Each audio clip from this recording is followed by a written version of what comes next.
আমাদের গ্রামের বাড়িতে অনেক জমি জমা ছিল আর কি, তো সেখান থেকে আর কি আমাদের মেইন ইয়াগুলো আসতো, খরচ টরচ সব কিছু আসতো। তো প্লাস আমার আম্মু জব করতো। আব্বু অসুস্থ হওয়ার পর থেকেই মানে মোটামুটি বলা চলে যে আমার আম্মু একটু মানে বদলে যাওয়া শুরু করে। এটা কি বাবা অসুস্থ হয়ে যাওয়ার পরে হ্যাঁ। ফার্স্ট টাইম আপনারা নোটিস করলেন? আপনার বড় বোনের সাথে আপনার বয়সের ডিফারেন্স কত? আমার আপুর সাথে আমার 6 বছরের পার্থক্য। তার মানে উনি হচ্ছেন রাইট নাও 30 এবং আপনি হচ্ছেন 24। 24। ওকে, সো আপনি যখন 2.5 বছরের ছিলেন, আপনার বোন তখন বলা যেতে পারে 7 থেকে 8 বছর বয়স। 7 বছর এরকম। আচ্ছা, তো ওই সময় আপনার বাবা ফুললি হসপিটালাইজড? আব্বু ফুললি হসপিটালে। কি করতেন উনি, পেশায় কি ছিলেন? আব্বু অ্যাক্সিডেন্টের আগে ব্যাংকে জব করতেন। আচ্ছা, তো ওই সময় মা খারাপ আচরণ করা শুরু করলো? মানে আপুই বেসিক্যালি আমাকে পেলেছে আর কি ছোটবেলা থেকে আমাকে, কারণ আম্মু বেশিরভাগ সময় হয়তো জবের কারণে বাইরে থাকতো, আব্বু সিক ছিল, সব দায়িত্ব আম্মুকে নিতে হতো। ও, মাও তখন জব করতো? হ্যাঁ, আম্মু জব করতো। তো তখন থেকে আর কি আম্মু বাসায় আসলে দেখা যেত খুব অল্পতেই রেগে যেত, তারপর অনেক খারাপ ব্যবহার করতো। তো এগুলো নিয়ে আর কি আব্বুর সাথেও আম্মুর একটু ঝামেলা শুরু হয়ে যায় যে তুমি কেন বাচ্চাদের সাথে এরকম ব্যবহার করছো, এটা তো ঠিক করছো না তুমি। তো তখন থেকে আর কি বলা যায় যে আমাদের জীবনটা বদলে যাওয়া শুরু করে। আমরা অনেক হ্যাপি একটা ফ্যামিলি ছিলাম মোটামুটি। অ্যাক্সিডেন্টটা কিসের অ্যাক্সিডেন্ট হয়েছিল? অ্যাক্সিডেন্টটা হচ্ছে আব্বু গ্রামের বাড়িতে যাচ্ছিল, আমাদের বাসা থেকে গ্রামের বাড়িতে যাচ্ছিল। তো তখন আর কি একটা ট্রাক এসে টেম্পু টাইপের যে ইয়াগুলো থাকে না, গ্রামে একটা জায়গা থেকে একটা জায়গায় যায়, ওইরকম একটা গাড়িতে আব্বু ছিল আর কি। একটা ট্রাক এসে উপরে উঠিয়ে দেয়। গাড়ির যে স্টিয়ারিংটা থাকে, স্টিয়ারিংটা একদম আব্বুর পেটে ঢুকে যায়। ঢুকে মানে খুবই ডেঞ্জারাস অ্যাক্সিডেন্ট। আব্বুর শরীরে অনেক হাড্ডি ভেঙে যায়, তারপর হচ্ছে স্টিয়ারিং ঢুকে একদম আব্বুর পুরো পেট একদম মানে চিড়ে ফেরে জাস্ট সাইডে একটুখানি ঝুলে থাকে, এমন অবস্থা। পেটের ভিতরে যা কিছু ছিল সবকিছু বের হয়ে যায়, মানে খুবই মানে ডেঞ্জারাস একটা অ্যাক্সিডেন্ট। আব্বুর বাঁচারই কথা না। রাইট। এখন আলহামদুলিল্লাহ আল্লাহ হায়াত দিয়েছিল জন্য আব্বু অ্যাক্সিডেন্টের পরে 14 বছরের মতো বেঁচে ছিল। বাট মানে যে অবস্থা ছিল আব্বু হাঁটতে পারতো না। আচ্ছা, আব্বুর 11 মাস পরে যখন আব্বুকে বাসায় নিয়ে আসা হলো, তখন আব্বু হাঁটতে পারতো না। আব্বু টোটালি হচ্ছে বিছানায় ছিল। তো আম্মু তখন আর কি আব্বুকে অনেক টেক কেয়ার করেছে। আব্বুকে হচ্ছে আমরা মানে যে ওয়াকার, বেবিরা যেরকম ওয়াকারে হাঁটে, আমরা ওরকম করে আব্বুকে নতুন করে আব্বুকে বসানো শিখাইতে হয়েছে, আব্বুকে দাঁড়ানো শিখাইতে হয়েছে, দেন ওয়াকারে করে আব্বুকে হাঁটাতে হয়েছে। তো তারপর যাই হোক অনেক বছর পার হলো। 2001-এ আমার বড় বোনের বিয়ে হয়ে যায়। আচ্ছা, আপুর খুব অল্প বয়সে বিয়ে হয়, তখন 14 বছর বয়স ছিল। তো মানে অনেক ভালো ছেলে পেয়েছিল, এই জন্য হয়তো মানে বিয়ে দিয়ে দেয় আর কি। 14 বছর বয়সে? হ্যাঁ, আপুর যখন 14 বছর বয়স। তারপর 2001-এ বিয়ে হয়। তারপর 2005-এ আপু দেশের বাইরে চলে যায় হাজবেন্ডের সঙ্গে। আপুর হাজবেন্ড দেশের বাইরে থাকতো। তারপর 2005-এ দেশের বাইরে চলে যাওয়ার পরে আমরা হচ্ছে তখন তো আমি একা একদম, আব্বু আম্মু আমি। এর মাঝে তো অনেক মানে কি বলবো, নিজের মা সম্পর্কে আসলে এইভাবে কথাগুলো বলতেও আমার খারাপ লাগছে, তারপর বলতে হয়। 2005-এ আপু চলে যাওয়ার পর থেকে আর কি আম্মুর মানে ব্যবহারগুলো আরো বেশি খারাপ হওয়া শুরু করে আমার সাথে, আব্বুর সাথে। বাবা কি তখন জব করছে নাকি একদম ফুল বেড? বাবা বেসিক্যালি হচ্ছে যে অ্যাক্সিডেন্টের পরে বাবা জব করতো না, কারণ বাবা হাঁটা চলেই তো অনেক বছর করতে পারেনি। তারপর কি বাবার হচ্ছে যে কিছু মানে জায়গায় হয়তো টাকা দেওয়া ছিল বিজনেসের ইয়াতে, ওখান থেকে আসতো প্লাস বাড়ি থেকে আসতো, ওভাবেই আর কি আমাদের সংসার চলছিল।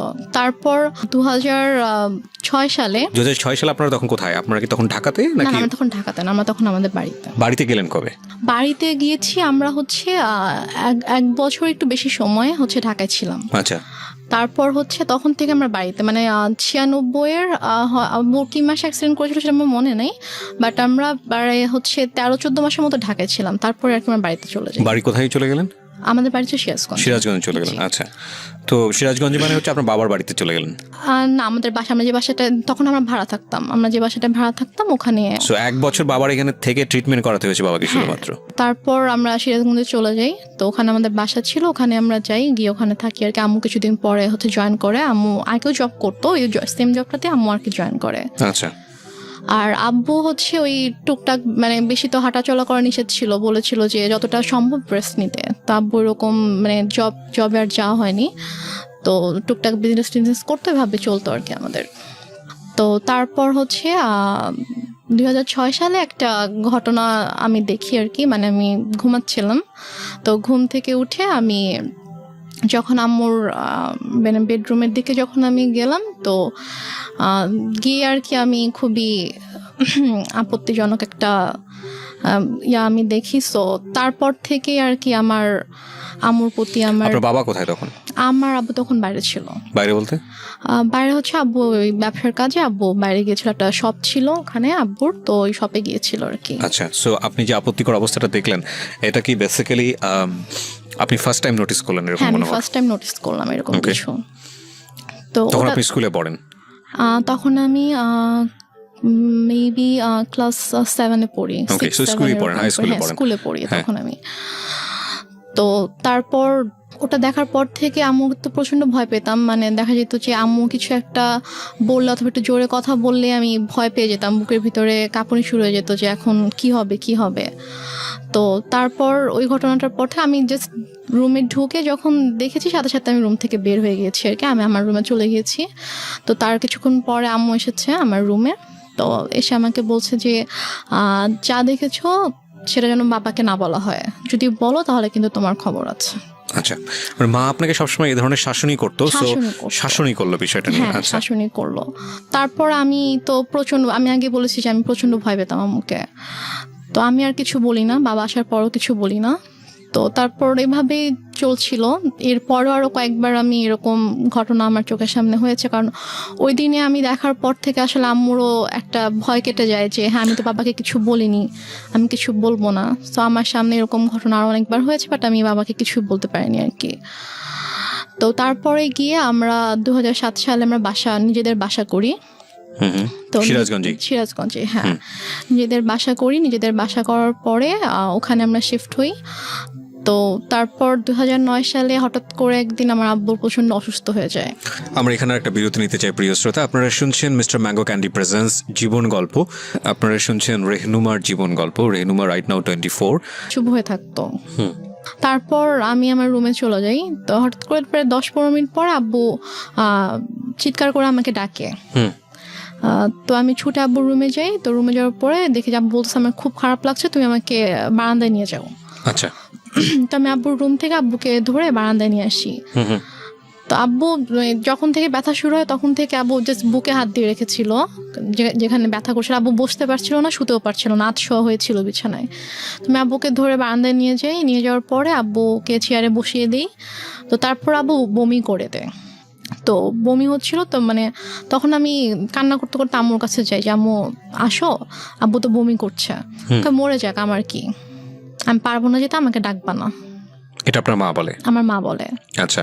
তখন আমি খুব কষ্ট পাই, কারণ মার চেয়ে আমি বাবার খুব কাছে ছিলাম, বাবাকে প্রচন্ড ভালোবাসতাম। এখানে একটা বিষয় বলি প্রিয় শ্রোতা, আমি বারবারই বলছি, আজকে যে ধরনের ডিসক্লেমার আমরা দিয়েছি সেই ডিসক্লেমারের জায়গায় আমার আরও বেশ কয়েকটা কথা বলার আছে আজকের অনুষ্ঠানে। আজকেই ওর যে গল্পটা, সেই গল্পের পুরোটা জুড়েই থাকবে ওর মাকে নিয়ে বলা অনেক কষ্টজনক অনেক কথাবার্তা। আমাদের সমাজে কিংবা আমাদের পুরো পৃথিবীতে যদি বলি, মা হচ্ছেন এমন একটি ক্যারেক্টার, মা হচ্ছেন এমন একটি স্বর্গীয় গিফট সন্তানের জন্যে, যেখানে কোনো লজিকই খাটে না। মা যা মা তাই, এখানে অন্য কোনো কিছু বলার সুযোগ নেই। সুতরাং আজকের এই পার্টিকুলার বিষয়কে কেন্দ্র করে আপনি আইদার পজিটিভ আইদার নেগেটিভ কোনো কিছুই ভাববেন না মার এই বিষয়টাকে নিয়ে। আমি বারবার আপনাদেরকে সতর্ক করছি। আপনারা বরং ভাবুন এটা, যে একটা মেয়ে পরিবারে এই ধরনের পরিবেশের মধ্যে বড় হয়ে সে আজকে কোথায় দাঁড়িয়ে আছে, কিভাবে ফাইট করছে। কারণ এই পার্টিকুলার একটা মাকে দিয়ে সমাজের অন্য সকল মাকে চিন্তা করার কোনো সুযোগ নেই। চিন্তা করতে গেলে আপনার এই গল্পটাকে ফেক মনে হবে, এক। আর 2 নম্বর যেটা, সেটা হচ্ছে আপনি চিন্তা করতে গেলে ভয়ানক রকমের কষ্ট পাবেন। তবে হ্যাঁ, আমি ডেফিনেটলি শিওর যে আজকের এই গল্প শুনে অনেকেই হয়তো বা তার নিজের জীবনের গল্পটা খুঁজে পাবেন। কারণ এই ধরনের বিষয়গুলো মিডিয়াতে এত বড় হাইলাইট করা, এত বড় স্পেস দিয়ে মানুষকে সচেতন করা, মানুষকে ইন্সপায়ার করা, এটা আসলে রেডিওতেই ফার্স্ট হয়েছে। সো সেই জায়গা থেকে আমাদের জন্য এটা অনেক বড় একটা চ্যালেঞ্জ। আমি বারবার ইন্টারাপ্ট করছি আপনাদেরকে এই একটা জিনিস বোঝানোর জন্যে, গল্পের ক্যারেক্টারের কোনো পার্টিকুলার বিষয় যেটা আপনার মধ্যে নেগেটিভ কনসিকুয়েন্স তৈরি করে ওটাকে ফোকাস না করে বরং এই মেয়েটার স্ট্রাগলটাকে ফোকাস করবেন প্লিজ। ওকে, হ্যাঁ। তারপর আমি মাকে ডাকতে চাইনি। তো তারপর আব্বু পরপর 3বার বমি করেছে। তো বমি করার পরে তারপর আব্বুকে নিয়ে আবার রুমে নিয়ে গিয়ে বিছানায় শুয়ে দিলাম। তারপর আব্বু আমাকে মানে হাত জোড় করে মানে আমাকে বলছে যে আমাকে মাফ করে দিও। তা আমি বলেছি তুমি এভাবে কেন কথা বলছো? বলছে যে আমি তোমার জন্য কিছুই করতে পারলাম না। মানে আমি তখন এতটাই মানে আমি তো কিছু বুঝতাম না তখন। আমি যদি এখন যদি থাকতাম ওই সিচুয়েশনে, আমি হয়তো বুঝতে পারতাম যে আব্বু হয়তো আর বেশিক্ষণ থাকবে না, এই জন্য ওইভাবে বলছে। বাট তখন আমি বুঝিনি আসলে। তা বলছে এভাবে কথা বলো না বাবা, তুমি ঠিক হয়ে যাবা, ভাই আসবে একটু পরে, তোমাকে হসপিটালে নিয়ে যাবো, তুমি ঠিক হয়ে যাবা, কিছু হবে না। তো তারপর ভাইয়া 5টার দিকে, ভাইয়া মেবি 4টার দিকে বাসা থেকে বের হয়। ওর বাসা থেকে তখন ঝড় বৃষ্টি থেমে গেছে, বাট স্টিল কোথাও অ্যাম্বুলেন্স নেই। তো ভাইয়া হেঁটে হেঁটে রাত 4টায় স্বাভাবিকভাবে একটা ছোট এই শহরে, ভাইয়াটা কোন ভাইয়া ছিল? ভাইয়া ওই যে আমি বললাম যে একটা কাজিনকে ফোন করছিলাম আচ্ছা, সে রাত থেকে। 4টা মানে কি ভোর 4টা? ভোর 4টা, হ্যাঁ। তো ভোর 4টায় ভাইয়া বাসা থেকে বের হয়ে যায়, হচ্ছে হসপিটালে যায় সে কোনোভাবে, কোনো অ্যাম্বুলেন্স ম্যানেজ হয় কিনা। এই সময়ের মধ্যে মা আসেনি এই রুমে? মা একবারও আসেনি। আচ্ছা। পরে একটা রিক্সায় আমি উঠি, আর একটা রিক্সায় বাবাকে নিয়ে ভাইয়া উঠে আব্বুকে হসপিটালে নিয়ে যাই। তো নিয়ে যাওয়ার পরে ওখানকার ডক্টররা চেক করার পরে বলছে যে একটা মাইনর স্ট্রোক হয়েছে। আচ্ছা। বাট যদি সময় মতো আনতে পারতাম হয়তো অবস্থা এখন খুবই মানে একটু ক্রিটিক্যাল হয়ে গেছে। আমরা দেখছি, হ্যাঁ আমরা দেখছি, বাট যদি রাতে আনতে পারতেন। জিজ্ঞেস করেছে যে কখন থেকে এরকম হচ্ছে, তো যখন আমি ডিটেল বললাম ডক্টরকে তখন বলছে যে রাতে আনা উচিত ছিল। তো বললাম আসলে রাতে এরকম সিচুয়েশন ছিল না যে আমি হসপিটালে নিয়ে আসবো আব্বুকে। তো তারপর ইসিজি করা হলো, সব চেক আপ করা হলো আব্বুকে। আব্বু সারা রাত তো ঘুমায়নি, তো আব্বুকে ঘুমের ইঞ্জেকশন দেওয়া হলো ঘুমানোর জন্য। তো 6:30টার দিকে আমি আম্মুকে ফোন করলাম, আব্বুর ফোনটা আমার কাছে ছিল। তো আমি আম্মুকে ফোন করলাম যে আম্মু এই ঘটনা, আব্বুর তো স্ট্রোক হয়েছে, তো ডক্টর এটা বলেছে। তো বলতেছে যে তুমি আমাকে কেন ফোন দিয়েছো, তোমার বাবা তুমি দেখো, আমাকে কেন বারবার ফোন দিয়ে বলতেছো। বলছে যে আম্মু আমি একা একা এখানে কি করব, তুমি আসবা না? বলতেছে যে না আমি আসতে পারবো না। এখন টাকা পয়সার একটা ব্যাপার ছিল, কারণ আমি আসার সময় তো আমি কোনো টাকা পয়সা নিয়ে আসিনি। ভাইয়া আর কি হসপিটাল মেডিসিন যা কিছু লেগেছে ভাইয়া এনেছে। তো তারপর আমি আম্মুকে বললাম যে আমার তো টাকা লাগবে, হসপিটালে তো টাকা লাগবে, তো টাকা লাগবে, তুমি তোর বাবাকে বলো কোথায় টাকা রেখেছে এসে নিয়ে যাও, আমি কিছু জানি না, আমাকে আর ফোন দিবা, আমাকে বিরক্ত করবা না। তো তারপর আমি আর মাকে ফোন দিই না, আমি আমার চাচুকে ফোন দিই। আমার ছোট চাচু আমাদের বাসা থেকে 15 মিনিটের দূরত্বে থাকতো। তো চাচুকে ফোন দিয়ে বলি যে চাচু আব্বু তো এরকম হসপিটালে, তো আপনি আসেন। সে বলে যে আমি মাত্র ঘুম থেকে উঠেছি, আমার অফিস আছে, আমি এখন আসতে পারবো। তো তারপরে আর কি ডক্টররা হচ্ছে আব্বুকে কেবিনে শিফট করলো। ফার্স্টে তো এমার্জেন্সিতে ছিল, তারপর কেবিনে শিফট করার পরে আমি আবার প্রায় মনে হয় 8টার দিকে আম্মুকে ফোন করি, তুমি কি একটু স্যুপ অথবা রুটি সবজি একটু বানাতে পারবা আব্বুর জন্য? বলে কেন, আমি কেন বানাবো, তোমার দরকার থাকলে তুমি সে পানি নিয়ে যাও। কোন ক্লাসে পড়েন তখন আপনি? আমি তখন ক্লাস 9-এ পড়ি। ক্লাস 9-এ, ওকে। তো কি মনে করে আম্মু আবার প্রায় আধা ঘন্টা পরে ফোন দিয়েছে, ফোন দিয়ে বলছে যে একটু পরে তো বুয়া আসবে, তো বুয়া আসলে আমি বুয়াকে দিয়ে নাস্তা বানিয়ে পাঠিয়ে দিব। তো বললাম আচ্ছা ঠিক আছে। বুয়া আসছে পরে, হয়তো বুয়াকে দিয়ে নাস্তা বানিয়ে আম্মু নিজে এসেছে 9:30টার দিকে। এসে বলতেছে যে এই যে নাস্তা দিলাম, এখন আমি যাচ্ছি, আমাকে আর বিরক্ত করবা না, আমাকে আর ফোন দিবা না, কি করার তুমি করো, তোমার বাবার ড্রয়ারে টাকা আছে ওখান থেকে নিয়ে তুমি খরচ করো, আমাকে বিরক্ত করো না তুমি। তারপর ডক্টর বললো যে আব্বুর মোটামুটি অবস্থা ভালো, মানে স্টিল কিন্তু স্যালাইন চলছে। তারপর বললো যে এখন মোটামুটি ভালো আছে। তো আরেকটা কথা বলে রেখে, হসপিটালটা ছিল হচ্ছে আমার চাচির ভাইয়ের আর কি। আচ্ছা। তো ওই আঙ্কেল এসে বললো যে সেই হিসাবে আব্বুর আর কি একটু এক্সট্রা কেয়ার হচ্ছিল। তো তারপর 8টার দিকে ডক্টর এসে বললো যে এখন মোটামুটি ঠিক আছে, কোনো রিস্ক নেই। তো উনি ঘুমানোর তো ইঞ্জেকশন দেওয়া হয়েছিল, তো উনি ঘুমালে উনি বেটার ফিল করবে, আপনারা ওনাকে বেশি বিরক্ত করেন না, এটা বলছে আর কি। তো বলার পরে তো আম্মু বললো যে ঠিক আছে, আমি তো সারাদিন ছিলাম, আমি এখন চলে যাই, তুমি থাকো। আমার সাথে আমার একটা ভাগিনা ছিল, মানে ও আর আমি সেম এজেরই ছিলাম। তো আমি আর ও হসপিটালে ছিলাম, তো আম্মু চলে গেল। যাওয়ার পরে আমাকে আম্মু বাসায় চলে যাওয়ার, আমাদের হসপিটাল থেকে আমাদের বাসার দূরত্ব ছিল 5-6 মিনিট, রিক্সায় করে 5-6 মিনিট দূরত্ব ছিল।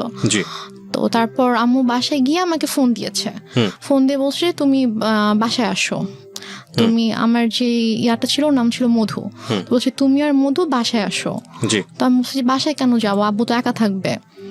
তো বলছে যে সমস্যা নেই, তুমি আসো, তোমার বড় খালামণি যাচ্ছে। আচ্ছা। তো আমি বললাম যে বড় খালামণি কেন আসবে, বড় খালামণিকে দেখলে তো আব্বু রেগে যাবে।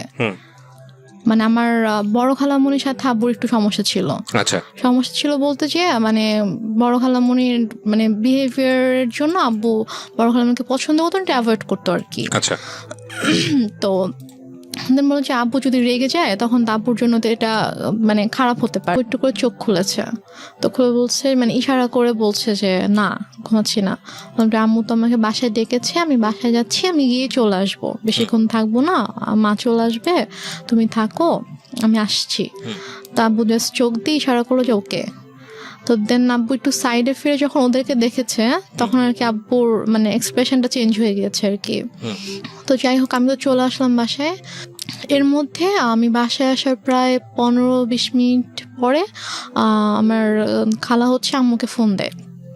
ফোন দিয়ে বলে যে ভাইয়ের অবস্থা ভালো না, তুই তাড়াতাড়ি আয়। তা আমি শুনে বলতেছি যে আমি তো মাত্র দেখে আসলাম যে আব্বু চুপচাপ শুয়েছিল, আর ডক্টরও বলে গিয়েছে যে এখন ঠিক আছে, তো হঠাৎ করে কেন অসুস্থ হয়ে গেল? বলছে তো আমি জানি না, ঠিক আছে আমি গিয়ে দেখছি। তা আমি বললাম যে আমিও যাব, তোকে যেতে হবে না, তুই ফ্রেশ হয়ে খেয়ে দে তারপর আয়। ওকে। তো আমি অনেকবার রিকোয়েস্ট করলাম আম্মুকে যে আম্মু প্লিজ আমি যাই, আমি তোমার সঙ্গে যাই। বলছে না তুই যাবি না, তুই থাক, আমি যাচ্ছি। তো আম্মু চট করে রেডি হয়ে আম্মু গেল। তো আম্মু মেবি 3:30টার দিকে হসপিটালে গিয়েছে। তো যাওয়ার পরে আমি ফোন দিচ্ছি, ফোন ধরছে না। আমি ফোন দিচ্ছিলাম যে কি হয়েছে, এখন কি অবস্থা, আব্বু ঠিক আছে কিনা। তো যাই হোক আমি মাত্র খেতে বসেছিলাম আর কি। তো খেতে বসার সাথে সাথে আম্মু আমাকে ফোন দিয়েছে, ফোন দিয়ে বলছে যে ড্রয়ারে টাকা আছে, সবগুলো টাকা নিয়েই হসপিটালে আয়। আমি বলছি কেন, আব্বুর কি অবস্থা এখন? বলছে হ্যাঁ তোর আব্বুকে ঢাকা নিতে হবে, অবস্থা ভালো না, অক্সিজেন দিয়ে রাখছে, তোর আব্বুকে ঢাকা নিতে হবে, তুই টাকাগুলো নিয়ে, এখানকার তো বিল পে করতে হবে, ঢাকা গেলে টাকা লাগবে, তো তুই টাকাগুলো নিয়ে আয়। তা আমি আর খেতে পারলাম না। আমার এর মধ্যে আমার ভিতরে এত অস্থিরতা শুরু হয়েছে যে আমি কান্না শুরু করে দিয়েছি, যে আমার কেমন ওখানে প্রচণ্ড খারাপ লাগছিল। তো তারপর আমি টাকা নিয়ে চট করে বের হলাম। তারপর আমি হসপিটালে আসার পর দেখি যে আমার একজন চাচু বাসার মানে হসপিটালের নিচে দাঁড়িয়ে আছে। আমি রিক্সা থেকে নামার সাথে সাথে চাচু আমার হাত ধরেছে, তো ধরে বলতেছে যে চল উপরে চল। আমি বললাম যে আব্বুর কি হয়েছে? তখন আমি মানে আমার খুব খারাপ লাগছিল, যে আমার মানে মনে হচ্ছিল যে মেবি আব্বু নেই। তাই আমি বলছি সত্যি করে বল আব্বুর কি হয়েছে। তো আব্বুর কেবিন ছিল হচ্ছে 3 তলায়। তো দেন আমি গেলাম, তো চাচু পুরোটা সময় আমার হাত ধরে আছে। 3 তলাতে যাওয়ার পরে দেখেছি আব্বুর মানে কেবিনের দরজাটা খোলা, দরজার সামনে অনেক মানুষ। তো আমি গিয়ে চিল্লানো শুরু করছি যে হার্ট অ্যাটাক করেছে পেশেন্টের, হার্ট পেশেন্টের রুমের সামনে দরজা কেন খোলা থাকবে, এত মানুষ কেন এখানে হইচই করছে, আপনার সরেন এখান থেকে, আমার আব্বুর ডিস্টার্ব হবে। আমি এটা বলতে বলতে রুমে ঢুকে দেখি যে আমার মা খালা একটা বেডে বসে আছে, আর আমি দেখেছি আব্বু শুয়ে আছে। মানে আমি তখনও খেয়াল করিনি যে আব্বুর মাথার নিচে যে বালিশ নেই, অথবা আমি স্যালাইন ট্যালাইন মানে আমি কিছুই খেয়াল করিনি আর কি। আমার জাস্ট মনে হচ্ছে আব্বু নর্মালি শুয়ে আছে, কারণ ওইভাবে শোয়াই আমি দেখে গেছি আব্বুকে। তো আব্বুর মাথার কাছে হচ্ছে আমার চাচু বসে আছে, যে চাচুকে আমি সকালে ফোন দিয়েছিলাম, যিনি বলেছে অফিস আছে আমি আসতে পারবো না, উনি বসে আছে। চাচি এসেছে, উনি দাঁড়িয়ে আছে। তো আমি আব্বুকে দেখো তখনও কিন্তু বুঝতে পারিনি যে আব্বু নেই। আমার বড় খালামণি হঠাৎ করে এসে আমাকে জড়িয়ে ধরে, তো জড়িয়ে ধরে আমাকে বলে যে কি একটা সর্বনাশ হয়ে গেল, তোরা তো এতিম হয়ে গেলি। মানে উনি খুব জোরে চিৎকার করে করে কান্না করছে, আর উনি এভাবে বিলাপ করে করে বলছে কি সর্বনাশ হয়ে গেল, তোরা এতিম হয়ে গেলে এখন তোদের কি হবে। এটা যখন বলেছে তখন জাস্ট আমি আব্বুর দিকে তাকিয়েছি, তখন আমি খেয়াল করেছি যে আব্বুর মাথার নিচে বালিশ নেই। তো আমি নর্মালি আমি আর আমার আব্বু মানে মৃত মানুষকে ভয় পেতাম আর কি। মানে লাইক আমাদের বাসার আশেপাশে বাসায় যদি কেউ মারা যেত, আমার আব্বু ওই বাসার সামনে দিয়ে 40 দিন যেতাম না। মানে আমাদের একটা ধারণা ছিল যে মানুষ মরে গেলে ভূত হয়ে যায়, তারা এসে ভয় দেখাবে। মানে আব্বুর ওই ভীতিটা ছিল, আমারও ওই ভীতিটা ছিল। আমরা ওই দিক দিয়ে না গিয়ে অনেকখানি ঘুরে যেতাম। তো বাট তখন আমার কোনো মানে আমার মধ্যে কোনো ওই ভয়টা অথবা ওরকম কিছুই নেই। আমি আব্বুর কাছে গিয়ে আমি আব্বুকে এভাবে ধাক্কা দিচ্ছিলাম যে আব্বু কি হয়েছে তোমার, তুমি ওঠো তুমি। তো আমার অনেকে এসেছিল তখন, আমার চাচি গিয়ে আমাকে ধরলো, আমার আরেকটা ভাই এসে আমাকে ধরলো, তো আমি ভাইয়াকে ধরে চিৎকার করে করে কান্না করছিলাম। বাট আমার আম্মুর একটু কান্না করেনি, আমার আম্মু চুপ হয়ে বসে আমাকে বলতেছে যে এভাবে কান্না করার কি আছে। Are you sure? আমাকে বলতেছে, আমি যখন আমাকে বসাই দিছে আম্মুর পাশে, আমাকে বসাই দিছে আমার ভাইয়া, তো বলতেছে যে এভাবে কান্না করতেছো কেন, এভাবে কান্না করার কি আছে, টাকা আনছো টাকা দাও। আমি জাস্ট অবাক হয়ে তাকিয়েছিলাম যে মানে সামনের বেডে আব্বু এভাবে পড়ে আছে আর সে আমার সাথে এভাবে কথা বলছে। তারপর আমি অনেকক্ষণ চুপ করে বসেছিলাম। তারপর আমার সাথে ব্যাগ ছিল, নিজেই আম্মু ব্যাগটা নিল, নিয়ে যে ভাইয়াটা সকালে আব্বুকে হসপিটালে নিয়ে আসছে ওকে বললো যে যা গিয়ে বিল পে করে হসপিটালে ঝামেলা শেষ করে একটা অ্যাম্বুলেন্স ঠিক কর, নিয়ে যেতে হবে। তো এর মাঝে আমার আপু ফোন করছে, আপু ঘুমায় ছিল, তো ঘুম থেকে উঠতে পরে ভাইয়া যখন বলছে যে আব্বু অসুস্থ হসপিটালে, তুমি আমাকে ফোন করো। আমার পাশে বসে ফোন ধরে বলতেছে যে তোমার আব্বুকে ঢাকায় নিয়ে যাচ্ছি আমরা। না, সেটা হয়তো আপনি ইজিলি ব্যাক করতে পারেন, সেই জন্যই সে বলেছে, পরে হয়তো সময় নিয়ে বলবে। আমি বলি এটা কেন বলেছে, আমি শুনলে বুঝতে পারবেন। তো তারপর হসপিটালে আমিও গেলাম ভাইয়ার সাথে ফর্মালিটিস করতে। তো ও টাকা পে করার পরে তো ওদের আব্বুর যেটা ফাইল ছিল, লাইক হচ্ছে সকাল থেকে হচ্ছে যে টেস্টগুলো হয়েছে, প্রেসক্রিপশন, এগুলোর একটা ফাইল থাকে। তো প্লাস হচ্ছে দুপুরে হচ্ছে ডক্টর রেফার করে দিয়েছিল ঢাকায় যে হসপিটাল ডক্টরের কাছে, মানে সব পেপারসের যে একটা ফাইল ছিল। তো হসপিটাল থেকে নর্মালি বিল পে করার পর ওই ফাইলটা তো দিবে। তো ভাইয়া যখন জিজ্ঞেস করেছে যে ফাইল কোথায়, তখন বলছে যে ফাইল তো এসে নিয়ে গিয়েছে। তো বলছে যে ফাইল কে নিয়ে গিয়েছে, আমরা তো কেউ ফাইল নিইনি। তো বলেছে যে ডক্টর যখন রুমে গিয়েছে, অক্সিজেন যখন দেওয়া হয়েছে পেশেন্টকে, তখন আপনাদের একজন রিলেটিভ এসেছিল, এসে বলেছে যে অমুক কেবিনের অমুকের ফাইলটা ডক্টর চেয়েছে, আমরা তো দিয়ে দিয়েছি। তো উপরে গিয়ে ভাইয়া সবাইকে জিজ্ঞেস করলো ওখানে যারা যারা ছিল, তো কি সবাই বলতেছে যে না আমি তো নিইনি। তো ফাইলটা যাই হোক পাওয়া গেল না। তারপর অ্যাম্বুলেন্সে করে আব্বুকে আমাদের বাসায় নিয়ে আসা হলো। তো বাসায় নিয়ে আসার সাথে সাথে দেখি যে আম্মু ওদিকে ফোন টোন দিয়ে সব অ্যারেঞ্জমেন্ট করে ফেলেছে যে মানে যত তাড়াতাড়ি পসিবল মাটি দিতে হবে। বাট আপু যখন দেশের বাইরে চলে যায়, তখন আপু এভাবে বলে যায় যে মানে যদি কখনো মানে আব্বু হোক আম্মু হোক কেউ যদি মারা যায়, তাকে রেখে দিবা আমি না আসা পর্যন্ত, আমি আসবো দেখবো তারপর মাটি হবে। আপু এটা বলে গিয়েছিল। তো আপুর শ্বশুর বাড়িতে যখন জানানো হয় যে আব্বু মারা গেছে, তখন বলে যে ঠিক আছে আমরা আসছি, আপনারা ওখানে সব কিছু ঠিকঠাক করেন, ওনাকে গোসল করেন, তারপর আমরা ঢাকায় নিয়ে এসে ওনাকে মানে আপু শ্বশুর বাড়িতেও এটা জানতো, কারণ আপু শ্বশুর বাড়িতেও সেম কথাটাই বলেছে যে শ্বশুর শাশুড়ি ছিল, তো ওদের বলেছে যে মানে যারই কিছু হোক না কেন আমাদেরকে ছাড়া কিন্তু আপনারা মাটি দিবেন না, আমরা দেখবো। তো ওইভাবে আপুর শ্বশুরও ফোন দিয়ে বলে যে ঠিক আছে ভাইজানকে নিয়ে আসতে হবে ঢাকায়, নিয়ে এসে আমি ব্যবস্থা করছি। এখানে বারডেমে সম্ভবত ছিল, হিমাগার আছে, তো ওখানে বলো যে ওখানে রাখবো, আমি সব ব্যবস্থা করে আমি আসছি। বলছে না আপনাদের আসতে হবে না, যত তাড়াতাড়ি পসিবল মাটি দিয়ে দিব, মিন্টু বৃষ্টি আত্মা হচ্ছে কষ্ট পাবে, বেশিক্ষণ রাখা যাবে না। তো বলতেছে যে না, মানে আপুর কথা বলছে যে বৌমা তো বলে গেছে, তা আমাকেও বলে গেছে, তো আমি তো এটা পারবো না, আমি বৌমাকে কি জবাব দিব আপনি যদি মাটি দিয়ে দেন। সে বলতেছে না আপনাদেরও কষ্ট করে, এখন সন্ধ্যা হয়ে গেছে, আপনাদেরও এখন কষ্ট করে আসতে হবে না, আর আপনারা আসলে আসেন, বাট আপনারা আসার আগে আগে মাটি দিয়ে দিব। মানে আম্মু পুরো ক্রেজি হয়ে গিয়েছে মাটি দেওয়ার জন্য। তো আমার চাচুরা ফোন দিয়ে বলতেছে যে আমার আরেকটা চাচা গ্রামের বাড়িতে থাকে, তো আমার চাচা ফোন দিয়ে বলতেছে যে তুমি এখানে নিয়ে আসো, আমাদের পারিবারিক কবরস্থানে মাটি হবে। সে বলতেছে না আমি ওখানে নিব না, ওর এখানেই মাটি হবে। তো এগুলো নিয়ে আম্মু খুবই মানে রীতিমতো ঝগড়া করতেছে অনেক। আম্মু কিন্তু স্টিল মানে এক ফোঁটাও কান্না করেনি, একটুও কান্না করেনি। তো সে আমার চাচার সাথে ফোনে ঝগড়া করতেছে যে না আমি এখানে মাটি দিব, আপনাদের যদি দেখতে ইচ্ছা করে আপনারা এখানে আসেন, এসে দেখে যান। কোনোভাবে রাজি করাতে পারতেছে না যে না পারিবারিক কবরস্থানে তার মাটিটা হবে। ওইদিকে আপু বারবার ফোন করে বলতেছে যে তুমি একটু আব্বুর সাথে কথা বলায় দাও। তো বলছে এখন তো কথা বলতে পারবে না, এখন তো হচ্ছে যে কি অক্সিজেন দিয়ে রাখছে এটা সেটা এগুলো বলতেছে। তো বলছে যে ও আপুকে বলছে যে আমি এখন অ্যাম্বুলেন্সে। তো বলছে ঠিক আছে, আব্বু কথা বলতে না পারলেও সমস্যা নেই, তুমি আব্বুর কানের কাছে ফোনটা নাও, আমি আব্বুর সাথে কথা বলে আব্বু বেটার ফিল করবে, আব্বুর ভালো লাগবে আমার ভয়েস শুনলে।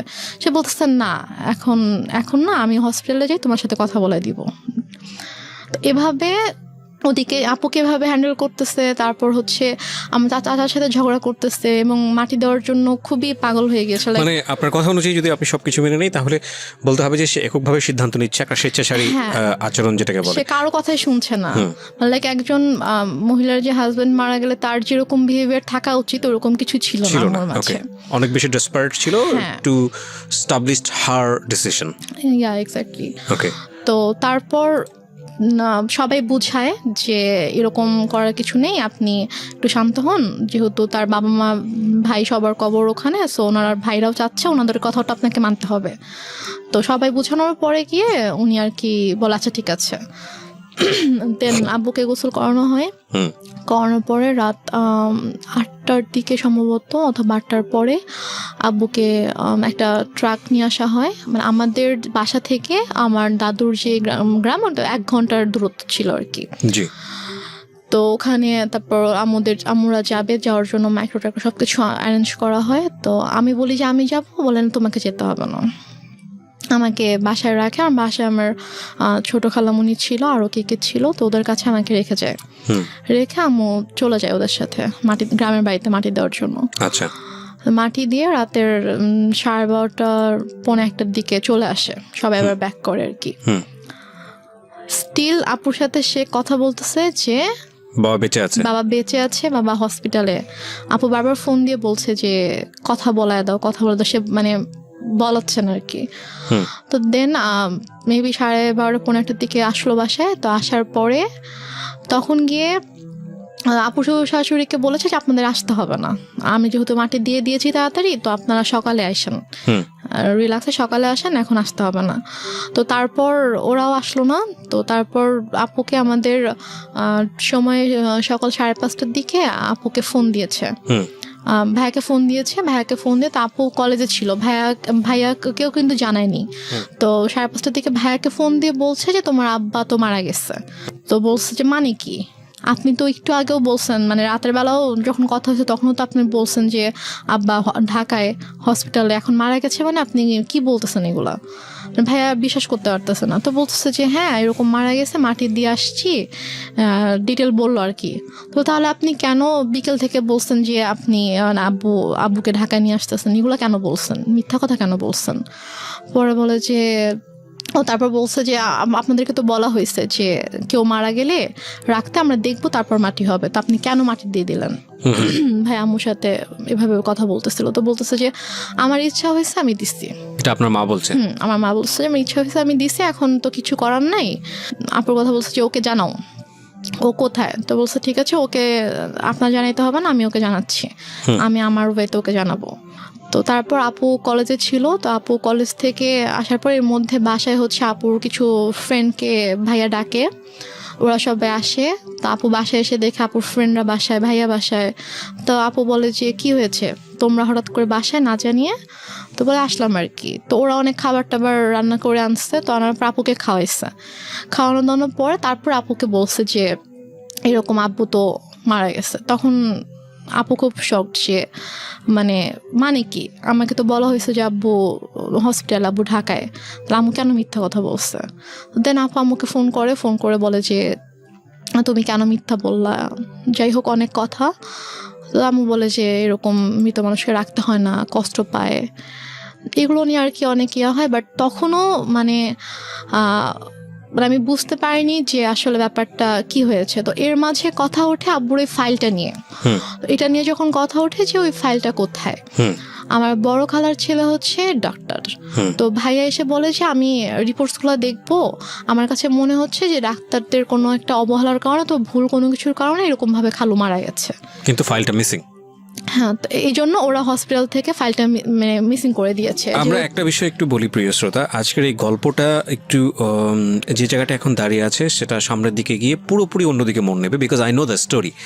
এবং এইটুকুতে যদি নাটক বা সিনেমার গল্পের জায়গায় আপনি চিন্তা করেন তাহলে একজন ব্যক্তি যে ভিলেনের ভূমিকায় চলে এসছে, কিন্তু আমরা যেহেতু এখানে জীবন গল্প প্রচার করি, আমরা সবসময় একটা কথা বলি, প্রত্যেকটা মানুষই আমাদের এই অনুষ্ঠানের প্রেক্ষাপট থেকে রেসপেক্টেবল। দেখুন, ওই মানুষটাকে যদি আজকে রেহনুমা যে জায়গাটায় বসে আছে সেখানে বসানো যায়, সে তার জায়গা থেকে হয়তো বিষয়গুলোকে অন্যভাবে ব্যাখ্যা দাঁড় করানোর চেষ্টা করবে। এবং রেহনুমা যে কথাগুলো বলছে এখানে, সেগুলোকে একেবারে টাইম মেশিনে গিয়ে ওই সময়ে বসে ঘুরে দেখে প্রুফ করার কোনো সুযোগ নাই। সে কারণে আমরা একেবারে সারেন্ডার করি এই জায়গাটাতে, this is not investigative show. But কিছু বিষয় আছে যেগুলো আমরা আমাদের সামাজিকতার জায়গা থেকে জানি, যে একজন সন্তান কখন মার এগেনস্টে গিয়ে কমপ্লেইন করে, কিংবা মা কখন সন্তানের এগেনস্টে বলতে বাধ্য হয়, কারণ পৃথিবীর সবচাইতে মধুরতম সম্পর্ক হচ্ছে এই জায়গাটি। সুতরাং ওই জায়গাটির প্রতি আজকের এই অনুষ্ঠান শুনে রেসপেক্ট কমুক, এটা আমাদের উদ্দেশ্য নয়। আমরা বরং রেহনুমার মাকে সম্মান জানাই। আমাদের মার জায়গাটি থেকে যে ধরনের রেসপেক্ট আছে প্রত্যেকটা মায়ের প্রতি, রেহনুমার মায়ের প্রতিও আমাদের ঠিক সেই রেসপেক্টটাই থাকছে। আমরা বরং গল্পটাকে অন্যদিকে একটু ফোকাস করি, যে রেহনুমা এইরকম একটা প্রবলেম পরিবারের মধ্যে ফেস করেছে, বা করার পরেও সে আজকে কোথায় দাঁড়িয়ে আছে। এবং এই গল্পটা এই কারণেই প্রচার করতে চাই, সবাইকে যদি মানে আমাদের সামনে আনতে পারেন। মানে রিসিপশনে যিনি ছিল উনি বলেছে যে তাহলে আমি চিনে ফেলবো আচ্ছা কে ছিল। উনি বলেছে যে, আমি জিজ্ঞেস করছিলাম যে মানে কে ছিল, মানে ছেলে ছিল নাকি মেয়ে ছিল, তো উনি বলছে একজন মহিলা ছিল। আচ্ছা, তো উনি এসে বললো যে অমুক কেবিনের অমুক পেশেন্টের হচ্ছে আমি রিলেটিভ, তো ডক্টর ফাইলটা চেয়েছে, ফাইলটা দেন তাড়াতাড়ি। তো ফাইলটা পরে নিয়ে গিয়েছে।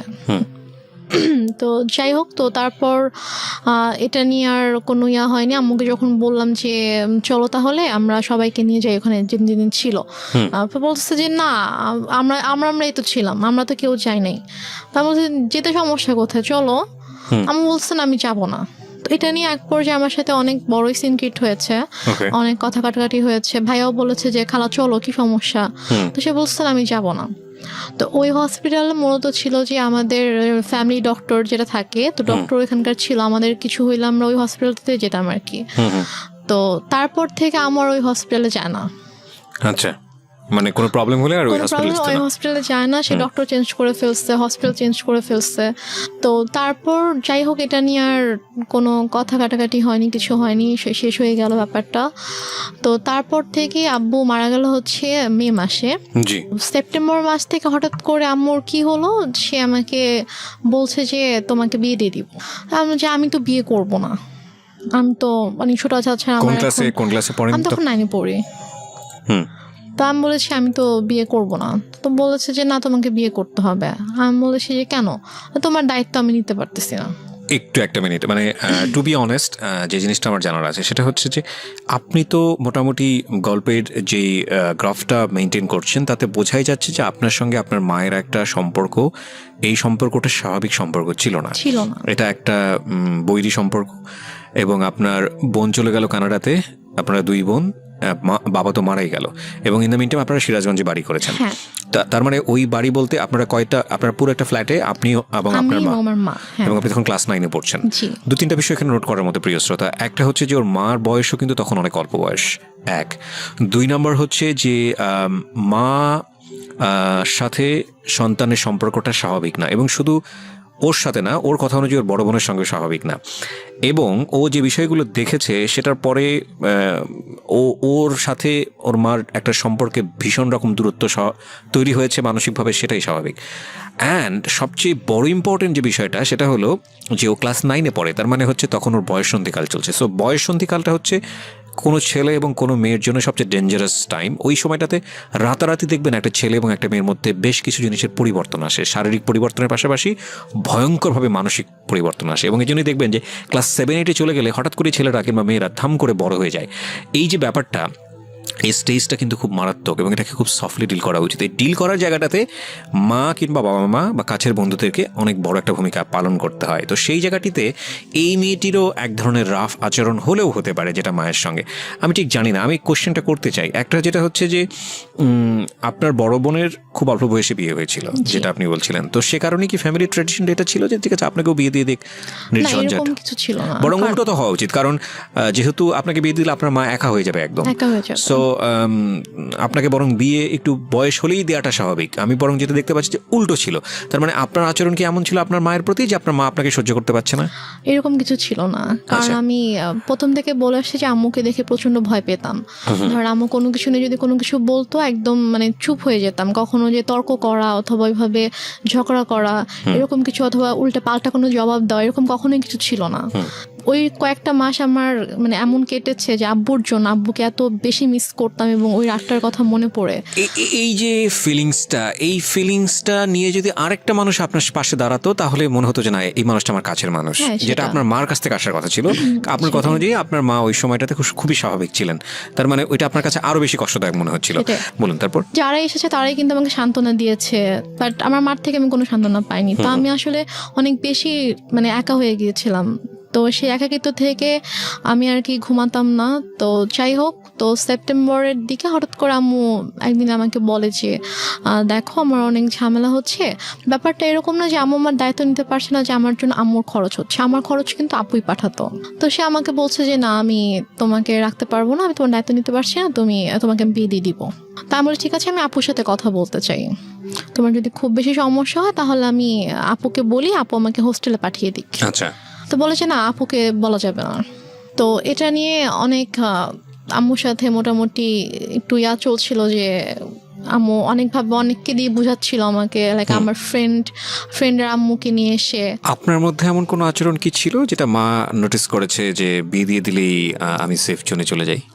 আমার মধ্যে আচরণ বলতে আমি তো বাসা থেকে লাইক বের কোনো হতাম না। মেল ফ্রেন্ডের সঙ্গে না। টাইম পাস করা, যেহেতু বাবা নাই সো ডেসপারেটলি মাকে অ্যাভয়েড করে অন্য কোনো দিকে যাওয়া? না না, আমার ওরকম কোনো মেল ফ্রেন্ড ছিল না যাদের সাথে হয়তো আমি বাইরে, আমি গার্লস স্কুলে পড়তাম, তো আচ্ছা। আমার ওরকম মেল কোনো ফ্রেন্ড ছিল না। ওকে। তো আমার যা ফ্রেন্ড ছিল, আমার যে বেস্ট ফ্রেন্ড ছিল ও আমাদের বাসারই ছিল আর কি। ওকে। ও আরেকটা কথা বলি যে আমরা যে এলাকাটায় বাসা করেছিলাম ওইখানে আমার জন্ম হয়। মানে আমার যখন জন্ম হয় তখন আমরা ওই এলাকাতেই থাকতাম, বাট ভাড়া থাকতাম। তো পরবর্তীতে গিয়ে আমরা ওখানে বাসা করেছিলাম। জি। তো আমার যে ছোটবেলার বন্ধুগুলো ছিল তো ওরা ওখানকারই ছিল। তো সেই হিসাবে জাস্ট ওদের আম্মুকে নিয়ে এসে আম্মু আমাকে বুঝাচ্ছিল যে মানে বিভিন্নভাবে মোটিভেট করার চেষ্টা হ্যাঁ, করছিল। motivate করার ওকে। চেষ্টা করছিল। তো এর মাঝে যেটা হয় যে অক্টোবর মাসে আমার দুসম্পর্ক আত্মীয় হঠাৎ করে আম্মু বলে যে ওরা আসবে। আম্মু অনেক আয়োজন করতেছিল, বাজার টাজার করছে, রান্না করতেছে। তারপর আন্টি আসছে, মানে আমার বান্ধবীর মা আসছে, বোন আসছে। তো বাসার মধ্যে একটা উৎসবের মতো একটা ব্যাপার যে অনেক রান্না বান্না হচ্ছে, সব গুছাচ্ছে। তো আমি তখনও বুঝতে পারিনি যে গেস্ট গুলা কারা অথবা কেন আসছে, মানে আপনাকে দেখতে আসছিল। Okay. এক্স্যাক্টলি। তো তারপর তারা আসলো। আসার পরে আমাকে তাদের সামনে, আমি তো যাবোই না, কোনোভাবেই যাব না, আমাকে জোর করে নিয়ে গেল। তো নিয়ে যাওয়ার পরে তো আমি গিয়ে যখন দেখলাম যে কে ছেলে, কারণ আমি হচ্ছে আমাদের বললাম যে দুসম্পর্ক আত্মীয় ছিল, তো আমি ছেলের বড় ভাইকে চিনতাম, আমাকে মামা বলে রাখতাম। জি। তো তারই ভাই, সে সিঙ্গাপুরে থাকতো এবং সে অনেক টাকা পয়সার মালিক ছিল। এবং ছেলেটা মানে মানুষের সবাই আল্লাহর সৃষ্টি, কারো চেহারা নিয়ে খারাপ কথা বলতে চায় না, তো বলতেও হয় না। তারপর আমি জাস্ট বলছি যে ছেলেটা অনেকটা লম্বা ছিল, লাইক সে দেখতে এক কথায় যে সে জাস্ট নিগ্রোদের মতো ছিল। নিগ্রোদের যেরকম অনেক কালো হয়, যে ওরা দেখতে যেরকম হয় এক্স্যাক্টলি দেখতে ওরকম ছিল অনেকটা। তো আমি জাস্ট গেলাম, যাওয়ার পর আমি যখন দেখলাম, তো দেখে আমি সাথে সাথে তো আমি রুম থেকে চলে আসছি। ওকে। তারপর আম্মু আমার রুমে আসলো যে তুমি এরকম বেয়াদবের মতো উঠে কেন চলে আসলা। আমি বললাম যে আমি ওখানে কেন থাকবো, তুমি তো আমাকে জোর করে নিয়ে গিয়েছো, আর তুমি ছেলের অবস্থা দেখছো কিরকম। তো পরে বলতে বিষয়টা কিরকম, ছেলেটাকে পছন্দ হলে আপনি বিয়ে করে ফেলতেন? না, পছন্দ হলে যে বিয়ে করতাম সেটা না। আমি বলছি যে তোমার কি মানে এতটুকু মানে নেই যে তুমি এরকম একটা ছেলের সাথে আমাকে বিয়ে দেওয়ার জন্য নিয়ে আসছো, মানে তোমার রুচিবোধে কিভাবে এটা করলো যে তুমি এরকম একটা ছেলের সাথে আমাকে বিয়ে দিবা, এরকম একটা ছেলের সাথে তুমি আমাকে বিয়ে দিতে চাও। আচ্ছা। এই জন্য আর কি ছেলেকে পছন্দ হলে যে আমি বিয়ে করতাম, ব্যাপারটা এরকম না, কারণ বিয়ের কোনো চিন্তা ভাবনা আমার মাথায় ছিলই না। তো তারপর তো আমি ওখানে আর গেলাম না, ওদের সামনে আর গেলাম না, আম্মু অনেক ফোর্স করলো। দেন ওরা বিকেলে চলে গেল। তো যাওয়ার পরে আমাকে ওই আমার আন্টি তারপর আম্মু সবাই মিলে বোঝাচ্ছে যে সোনার চামচ হচ্ছে বাঁকা হলেও ভালো, ছেলে না হয় দেখতে একটু খারাপ বাট স্টাবলিশড একটা ছেলে, সিঙ্গাপুরে অনেক কিছু করেছে, তার অনেক টাকা পয়সা, তো সমস্যা কি? ওকে, ছেলে বয়স অনেক বেশি ছিল, 40 আপ ছিল। আপনি তখন ক্লাস 9-এ আমি পড়েন? তখন ক্লাস 9-এ পড়ি। মানে 14 থেকে 15 বছর বয়স সর্বোচ্চ। তো তারপর গিয়ে যাই হোক, এটা নিয়ে আমি বললাম যে আমি কোনোভাবেই বিয়ে করব না, আমি আমাকে আপুর সাথে কথা বলতে দাও, আমি এখান থেকে চলে যাবো, আমি তোমার কাছে থাকবো না, কিন্তু আমি বিয়ে করবো না। আচ্ছা, বাট আম্মু কোনোভাবে আপুর সাথে আমাকে কথা বলতে দিচ্ছে না। ফাইন, আমরা এই জায়গাটা একটা বিরতি নিতে চাই প্রিয় শ্রোতা। গল্পের মোড়টা কিন্তু ঘুরে গিয়েছে এবং গল্পের মোড় আরো ঘুরতেই থাকবে। রাত 2টো পর্যন্ত আপনার সঙ্গে আমরা আছি। আপনারা শুনছেন মিস্টার ম্যাঙ্গো ক্যান্ডি প্রেজেন্স জীবন গল্প। রেহনুমা হচ্ছে আজকে আমার গেস্ট। আমি আরজি কিবরিয়া আপনার সঙ্গে রয়েছি এবং ঢাকা এফএম সারা বাংলাদেশ ব্যাপী এই মুহূর্তে কান পেতে আছেন আপনারা, আমরা জানি। দেশের প্রত্যন্ত অঞ্চল থেকে আপনারা আমাদেরকে শুনতে পাচ্ছেন। প্রতিটি জীবন গল্পই কোনো না কোনোভাবে আমাদেরকে কোনো কিছু শেখায়। এক একটা গল্প আমাদেরকে এক একটা পথ তৈরি করে দেয় এবং আমি খুব খুশি হই যখন আমি দেখি যে বিভিন্ন জায়গা থেকে ফোন আসে এবং আমাকে বলে যে ভাইয়া ওই জীবন গল্পটা আমার জীবনটাকে চেঞ্জ করে দিয়েছে। আসলে আমরা যদিও বলি এটা একটা এন্টারটেইনিং শোতে ফিলিংস অনেক বড় একটা ফ্যাক্ট। মনের মধ্যে ধাক্কা দিতে হবে যে কখনো দুঃখ, কখনো আনন্দ। মানে এই ছেলেটা অ্যারেঞ্জ ম্যারেজই ছিল? অ্যারেঞ্জ ম্যারেজই ছিল। কি করতো ছেলেটা তখন হচ্ছে মানে ওদের ফ্যামিলি বিজনেস ছিল। এমনি এডুকেশন ওই সময়টা তোর? ও বিবিএ কমপ্লিট করেছিল। ওকে, আপনি ক্লাস 9-এ পড়েন? হ্যাঁ। ছেলেটাই বা আপনাকে বিয়ে করলো কেন বা রাজি হলো কেন? I don't know. সে আমাকে পছন্দ করতো, ইভেন আমার আগে থেকে পছন্দ করতো। তো আমাকে আমার বান্ধবীর মাধ্যমে বলেছিল যে ওকে আমার অনেক ভালো লাগে, ওকে একটু বল। তো আমার ফ্রেন্ড আমাকে বলেছিল যে ভাইয়া তোকে পছন্দ করে, তো মানে রিলেশনশিপে যাবি কিনা অথবা এরকম আমাকে বলেছিল। তো আমি বলেছি না, আমি এরকম কোনো কিছুতে যাব না। তো তারপর আর কি সে এবং মানে মাঝে মাঝে হয়তো আমার ফ্রেন্ডের ফোনের মাধ্যমে তার সাথে আমার কয়েকবার কথা হয়েছিল যে আবু মারা যাওয়ার পরে আর কি, যে ভাইয়া তোর সাথে কথা বলতে চেয়েছে। তো তারপর কথা হয়েছে, তো সে আমাকে অনেক পছন্দ করতো। আমারও ভালো লাগতো, আমারও যে ভালো লাগতো না সেটা না, কিন্তু আমি আসলে এরকম ভাবে কোনো রিলেশনে যাওয়ানোর মতো অবস্থা ছিলাম না আর কি। তো যাই হোক, নভেম্বরের 28 তারিখে আমার বিয়ে হয়ে যায়। তারপর আমি ঢাকায় চলে আসি, ওরা সবাই ঢাকায় থাকতো। হাজবেন্ডের নাম কি ছিল? ওর নাম ছিল শাহেদ। তো তারপরে আমরা ঢাকায় চলে আসার পরে আর কি আমি ওদের ফ্যামিলি সবাই ছোট ছিলাম। মানে হচ্ছে ওর যে বড় বোনের, ওরা 3 ভাই 2 বোন ছিল, তো ওর বড় বোনের যে মেয়ে ও আমার বড় ছিল। মানে আমাদের বাসা সবার ছোট, সেই হিসাবে আমাকে সবাই খুব আদর করতো। তো ওরা মোটামুটি জয়েন্ট ফ্যামিলি ছিল, মানে বাবা মা, ওর বড় ভাই ভাবি, তাদের বেবি প্লাস ও আমি, আমরা। তো ফার্স্টে আমি ও বাসায় আসার পরে ওর ভাই যেটা করে যে ওর মা একটু অন্যরকম ছিল। মানে ফার্স্টে এসে আমাকে ওইভাবে অ্যাকসেপ্ট করতে পারেনি যে ছেলের পছন্দে বিয়ে করেছে। মানে ছেলে মানে উনি আর কি বিয়ের একটু বিপক্ষে ছিল, যে উনি চায়নি যে ও আমাকে বিয়ে করুক, যে তুমি এমনি হুটহাট করে একটা মেয়েকে কিভাবে বিয়ে করতে চাও, তুমি বিয়ে করো না। তো বারো বলেছেন আমি বিয়ে করবো, আমার মেয়েটাকে ভালো লাগে, আমি বিয়ে করবো। তো এই জন্য আর কি উনি একটু আমার সাথে একটু অন্যরকম ছিল। তো তারপর যেটা হয় সেটা হচ্ছে যে ওর সবার ডিসিশন অনুযায়ী যে তোমরা কিছুদিন আলাদা থাকো, আলাদা থাকার পরে মাঝে মাঝে আম্মুর সাথে ওর দেখা হোক, ওর সম্পর্কটা একটু ইজি হোক, তারপরে তোমরা এসো। বাট প্রথমে যদি দেখো তোমরা এখানে কন্টিনিউয়াসলি থাকতে থাকো, তখন দেখা যাবে যে হয়তো আম্মা ওকে এখন একটু নিতে পারতেছে না ভাবে মেন্টালি, তো ওর সাথে হয়তো কোনো একটা মিসবিহেভ করে ফেললো, সেটা হয়তো খারাপ হবে। তো তোমরা আলাদা থাকো, তারপরে মাঝে মাঝে আসবা, আমরা যাব, তারপর ঠিক হয়ে গেলে তখন চলে এসো এখানে। তো ওদের বাসা থেকে 2-3টা রোড পরে আর কি আমাদের জন্য একটা বাসা ঠিক করে। তো সে বাসাটায় আমরা ওখানে 2 মাসের মতো ছিলাম, প্রায় 2 মাসের মতো ছিলাম। তো এর মাঝে ওর আব্বু অনেকবার এসেছে আমাদের বাসায়, তারপর আমরাও যেতাম ওখানে। তো দেখা যায় ওনার সাথে আমি শপিং এ যেতাম, আম্মুর সাথে, শাশুড়ি মায়ের সাথে।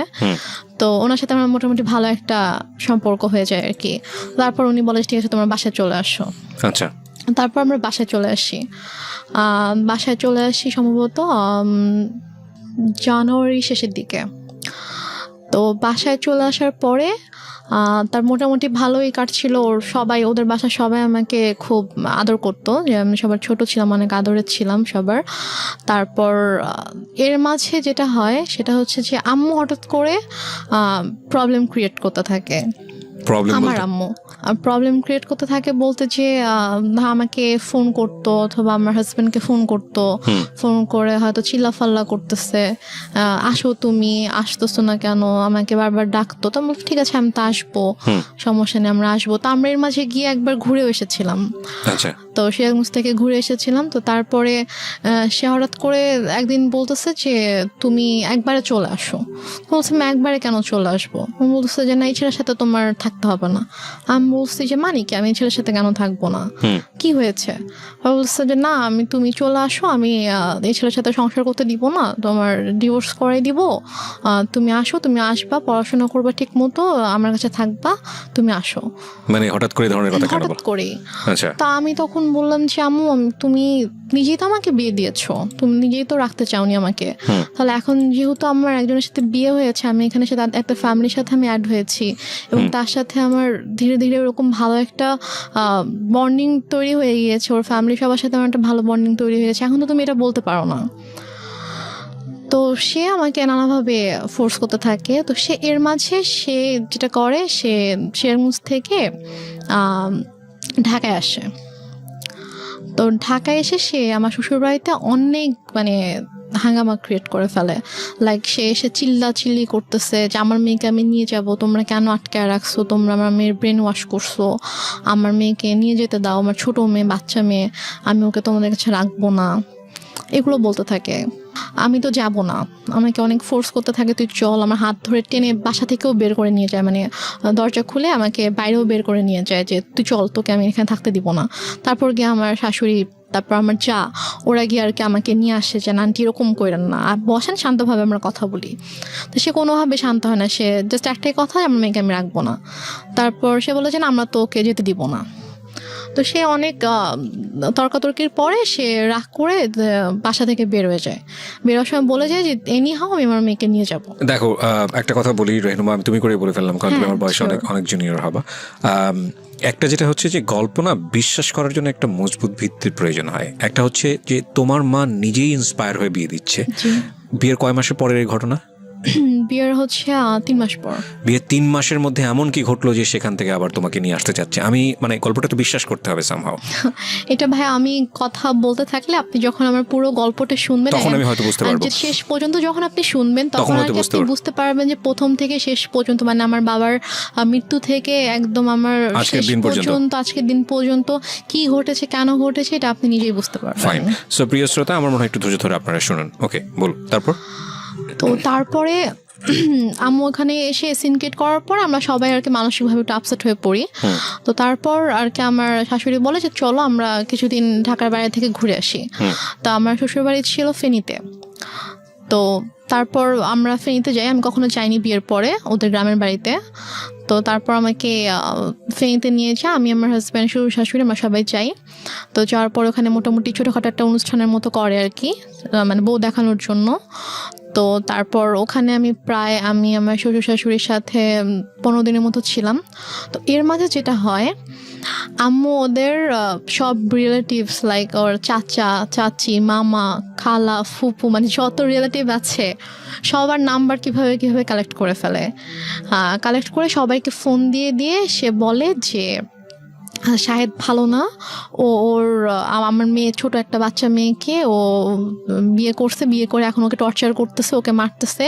তারপর আমার হচ্ছে চাচা শ্বশুরের ছেলেকে ফোন দিয়ে বলে যে উনি হচ্ছে পুলিশের ডিআইজি। তো ওনাকে ফোন দিয়ে কমপ্লেন করে যে আপনার ভাই আমার মেয়েকে টর্চার করে, আমি তো আপনাদের নামে মামলা করব। তো স্বাভাবিকভাবে সে যেহেতু মানে আইনের একজন তো সে বলে যে আমি যতটুকু জানি আমার ভাই এরকম কিছু করার কথা না, ঠিক আছে আপনি যেহেতু আমার কাছে কমপ্লেন করেছেন আমি ব্যাপারটা দেখব। তো উনি তারপর আমার হাজব্যান্ডকে, আমার শ্বশুর শাশুড়িকে মানে কথা বলে, ওনার সাথে কথা বলে বলে যে কি হয়েছে। তখন বলতেছে যে তুমি তো আমাদের কথা বিশ্বাস করবো না, তুমি বৌমার থেকে শুনো যে মানে আমাদের কোনো দোষ নেই অথবা আমরা কিছু করি নাই, ওর মা এরকম সিন ক্রিয়েট করতেছে। ওর মা একটু অন্যরকম, ওর মাই এরকম ঝামেলা করতেছে, আমাদের ওর থেকে শোনো। তো ভাইয়া আমার সাথে কথা বলার পর ভাইয়াকে বলি যে ভাইয়া এরকম কোনো সমস্যা নেই, শাহেদ আমার সাথে কোনো খারাপ ব্যবহার করেনি, আমাকে কখনো মারেনি, আর ওর সাথে আমার অনেক ভালো সম্পর্ক, কিন্তু আম্মু চাচ্ছে না যে আমি ওর সঙ্গে থাকি, এই জন্য আম্মু এরকম সিনকেটগুলো করছে, আপনি কিছু মনে করেন না। আমি খুবই সরি আমার মার পক্ষ থেকে, এবং ওদের ফ্যামিলি সবার কাছে আমি খুব মানে সরি বলি যে আমার জন্য আপনাদেরকে এত কিছু সহ্য করতে হচ্ছে। মানে ওদের কাছে কন্টিনিউয়াসলি সবার থেকে ফোন আসতে থাকে, ওদের সব রিলেটিভসরা ওদেরকে ফোন দেয় যে কি তোমরা নাকি বউ আটকে রেখে বউকে পিটাচ্ছ। তো সে যেটা করে যে ওদের মানে বাসার যে থানা ছিল ওই থানায় ফোন করে, থানার ওসিকে ফোন করে, ফোন দিয়ে বলে যে অমুক মানে অ্যাড্রেস বলে যে অমুক বাসার মধ্যে আমার মেয়েকে আটকে রাখছে, আমার মেয়েকে আমার কাছে আসতে দিচ্ছে না, আমার মেয়ে অনেক কান্নাকাটি করতেছে আমাকে ফোন দিয়ে, আপনারা প্লিজ ওখানে যান, গিয়ে আমার মেয়েকে আমার কাছে পাঠিয়ে দেন। তখন ওরা বলে যে এটা তো অমুক স্যারের বাড়ি, তো স্যারের ফ্যামিলিতে তো এরকম হওয়ার কথা না, আমি আপনার কথা বিশ্বাস করতে পারছি না, ঠিক আছে আমাকে এটা দেখতে হবে। তো উনি দেন আমার ওই যে ভাসুরকে ফোন করে, ডিআইজি যিনি ওনাকে ফোন করে বলে যে স্যার এরকম একজন ফোন দিয়েছিল, এখন আমি কি করব, আমি কি যাবো আপনাদের বাসায়? তখন বলে যে আমার বাসায় যাওয়ার কোনো দরকার নেই, উনি আমাকেও ফোন দিয়েছিল, আমি কথা বলেছি, এরকম কিছু নেই, তুমি চাইলে তুমি যেতে পারো, গিয়ে আমার ভাইয়ের বোর কাছ থেকে শুনে আসতে পারো যে এরকম কিছু হয়েছে কিনা। তো সে বলে না স্যার আমি এটা দরকার মনে করছি না, তো উনি আর আসে না। তো তারপর গিয়ে তো ওই ভাইয়া যখন জানায় আমার হাজব্যান্ডকে, তখন ও বলে যে অনেক হয়েছে, মান সম্মান নষ্টের একটা লিমিট থাকে, ফ্যামিলি সবার সামনে তো করেছিল, এখন এখানেও করছে, তো তুমি একটা কাজ করো, যেহেতু মা যেহেতু এত করে চাচ্ছে যে তুমি ওনার কাছে গিয়ে থাকো, তুমি যাও, তুমি গিয়ে তার কাছে গিয়ে একটু বুঝা বলো যে এরকম কেন করতেছে, তুমি কিছুদিন তার কাছে থাকলে হয়তো তার ভালো লাগবে। আচ্ছা, এটা বলে সে? হ্যাঁ, এটা বলে। তো বলে সে, ও ঢাকায় ছিল, আমি ফেনীতে ছিলাম, তো ঢাকা থেকে ফেনীতে আসে, এসে আমাকে ঢাকায় নিয়ে দেন একদিন পরে আমাকে সিরাজগঞ্জে দিয়ে আসে আম্মুর কাছে। তো ওই যে আমি গেলাম, আমাকে আম্মু আর আসতে দেয় না, সে আমার হাজব্যান্ডকেও আসতে দেয় না, আমাকে বলে যে নিয়ে যাবো, 15-20 দিন ছিলাম, থাকার পর থেকে তো সবাই ফোন দিচ্ছে, শাশুড়ি ফোন দিচ্ছে, শ্বশুর ফোন দিচ্ছে যে ওকে পাঠান, ওকে নিয়ে আসুক। তো তারপর গিয়ে আমি আম্মুর কাছে থাকা শুরু করলাম। তারপর আমার হাজব্যান্ডের সাথে অলমোস্ট মানে 3-4 মাসের মতো আমার দেখা হয়নি, কারণ আম্মু না আমাকে যেতে দিচ্ছিল ঢাকায়, না হচ্ছে ওকে আসতে দিচ্ছিল। ও আসতে চাইলে বলতেছিল যে আমার কিন্তু মানে ছোট মেয়ে, ওর কিন্তু 18 বছর হয়নি, নাবালক মেয়ে, আমি কিন্তু তোমার নামে মামলা করে দিব, এই ধরনের কথা বলেন। হ্যাঁ, এই ধরনের হুমকি। কিন্তু যখন আপনাকে বিয়ে দেওয়া হয়েছিল সেই সময়টাতে পেপারে কি মা সাইন করেনি?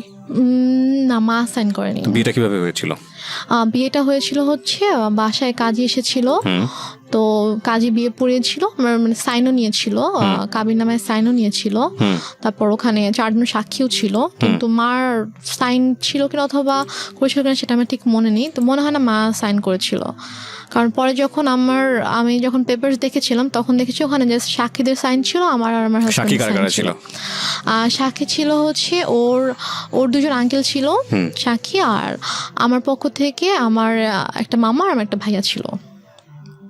ফাইন, এখানে একটা বিষয় জড়িত আছে, ওর ফ্যামিলি থেকে কি লোকজন এখানে এসেছিল? হ্যাঁ। তোর ফ্যামিলির পক্ষ থেকে ওর বাবা মা কেউ সাইন করেনি পেপারে? না, ওর বাবা মা আসেনি বিয়েতে। কেন আসেনি?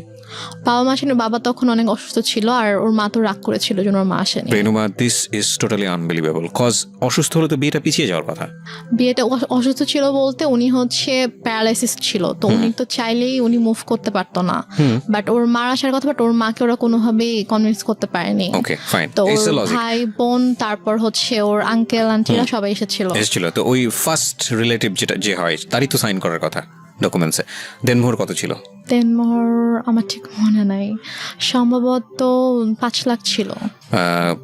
আপনার ফার্স্ট বিয়ে অথচ আপনার দেনমোহরটা মনে নাই, এটা মানুষ কিন্তু সহজভাবে নিবে না, কারণ it's a very sensitive story, that's why I am asking. এবং আপনার পক্ষ থেকে তো আপনার মার অবশ্যই সাইন থাকার কথা, যেহেতু আপনার মাই ইন্সপায়ার করছে বিয়েটা দেওয়ার জন্য, সো ওনারও সাইন নাই। তার মানে লজিক্যালি যদি আমি যাই তাহলে এখানে ওনার বিয়েতে মত ছিল না, এটা প্রথম থেকেই বোঝা যাচ্ছে, যদিও আপনার কথা অনুযায়ী বিষয়টা একদম ডিফারেন্ট।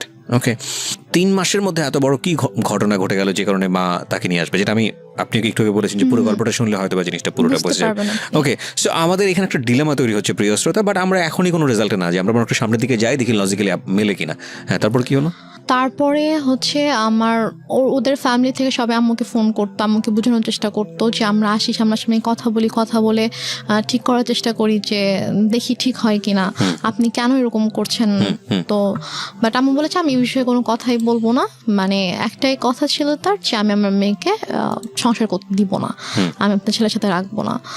তো এদিকে আমার সাথেও কথা বলতে দিত না, লাইক আমার ফোন আম্মু আমার থেকে নিয়েছিল, আমার ফোন আমার কাছে রাখতে দিত না। আমার হাজবেন্ড ফোন করতো আম্মুর ফোনে, ফোন করলে আমাকে কখনো দিত কখনো দিত না।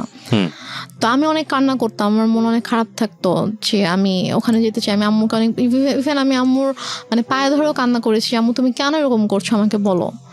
সে আমাকে কোনো কারণও বলতো না যে কেন সেরকম করছে। আমি বলছি আম্মু তুমি তো আমাকে বিয়ে দিয়েছো, এখন যখন আমি একটা জায়গায় গিয়েছি আমার বিয়ে হয়েছে, আমি আমার হাজব্যান্ডকে অনেক ভালোবাসি, আমি ওর ফ্যামিলির সাথে অনেক ভালোভাবে মিশে গিয়েছি, তো এখন কেন তুমি সবাইকে এরকম কষ্ট দিচ্ছ, আমাকে কেন তুমি কষ্ট দিচ্ছ আম্মু।